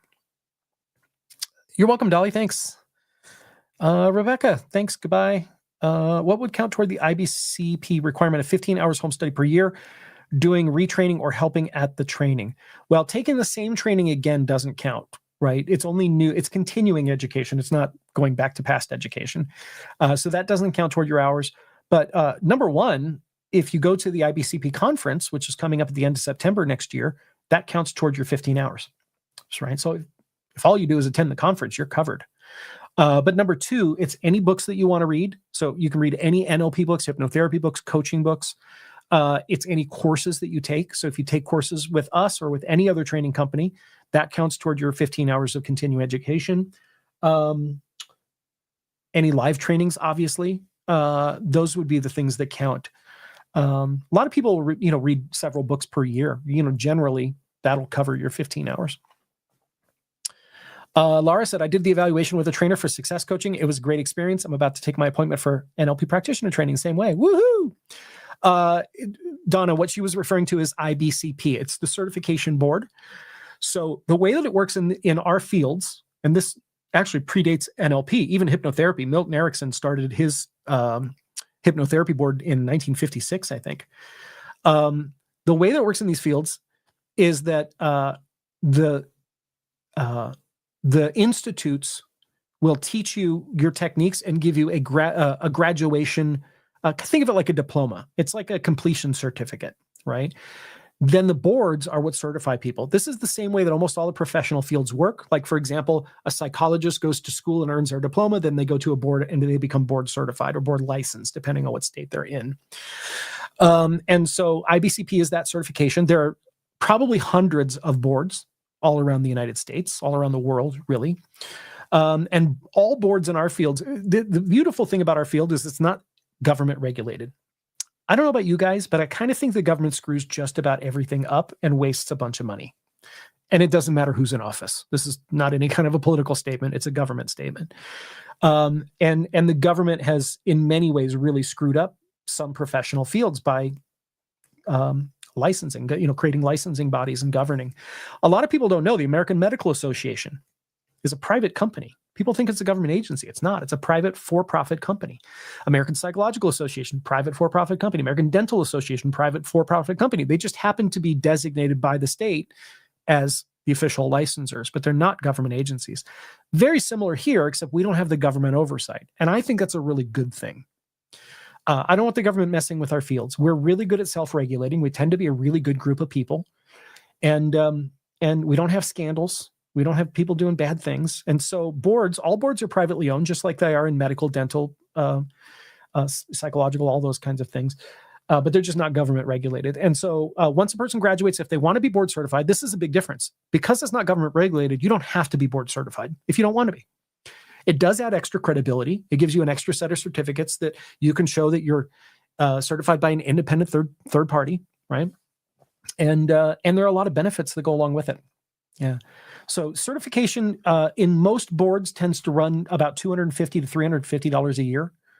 And most boards just send you a piece of paper for that. That's it. The IBCP is a little bit different. It's $9.99 a month. So you don't have to pay for a full year up front like you do in other boards. So it comes out to about $120 a year. It comes with group coaching every month on how to grow your practice and do better. It comes with a quarterly newsletter. And it comes with a ticket to the annual conference, which most boards, after they charge you for the certification, they also charge you $500 for the conference. IBCP, the conference admission, is free for everyone who's a member. It's the only board that I'm aware of in the field that's a not-for-profit business model. There's no, everything that goes into the board goes back to members. And the biggest way that happens is with the conference. Yeah, Cherry, just reach out to IBCP.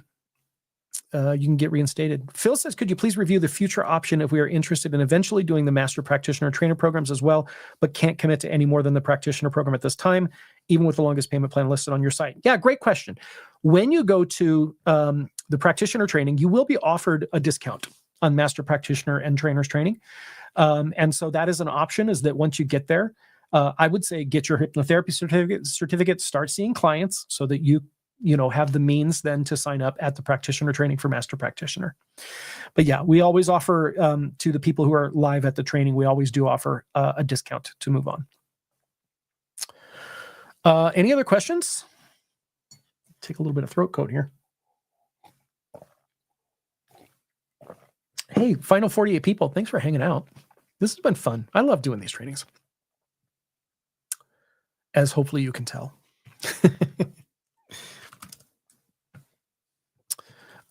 Thanks, Donna. All right. Questions going once. Of course, last time I waited until 3 and then there were like 5 questions. Questions going twice. Just type a question mark if you have a question and I'll stop. Questions going 3 times. All right. I don't see any other questions. All right. Thanks for hanging out, everybody. It's been a lot of fun. Hopefully you join us in the program. We would love to help you get out there and start helping people. Listen, the world needs help right now. The world needs it more than ever. Everybody that you look at, everybody that you lay eyes on is in pain in some way or the other. And this will give you the tools to help them professionally, as well as to help those people who you love as well. So happy New Year, everybody. Have a great 2026. Can't wait to hear what you do with all the stuff that you learned from us. And other than that, I will paste in the link one more time and hope to see you at our live trainings or in our home study courses. Thanks, everybody. Hakalau. Bye. What's your youngest and oldest? See, I knew there was going to be one coming in. Youngest, well, for certification trainings, our limit is 18 years old, right? If you have somebody who isn't even legally allowed to sign contracts, we can't have them out there working with people professionally. So 18 would be the youngest. The oldest that I can think of was 87. And those are for the certification trainings. For the non-certification, like for Create Your Life, the youngest we've ever had was 9. I wouldn't really recommend bringing a 9-year-old, but he was a very mature 9-year-old and he really enjoyed the training. We can have mature teenagers at Create Your Life as long as they're not, we don't want like a kid, playing with Matchbox cars on the ground, distracting people. The oldest that we've ever had at Create Your Life was 97.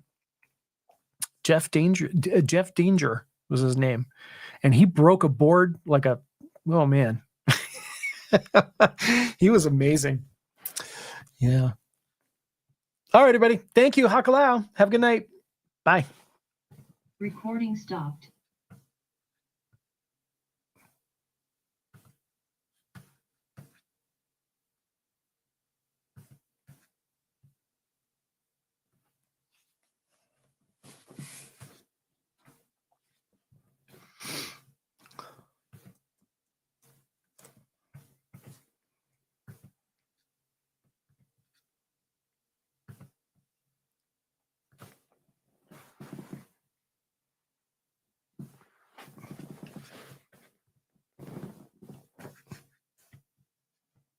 Oh, I gotta shut down StreamYard too, huh? Bye, everybody on StreamYard. Almost forgot about it.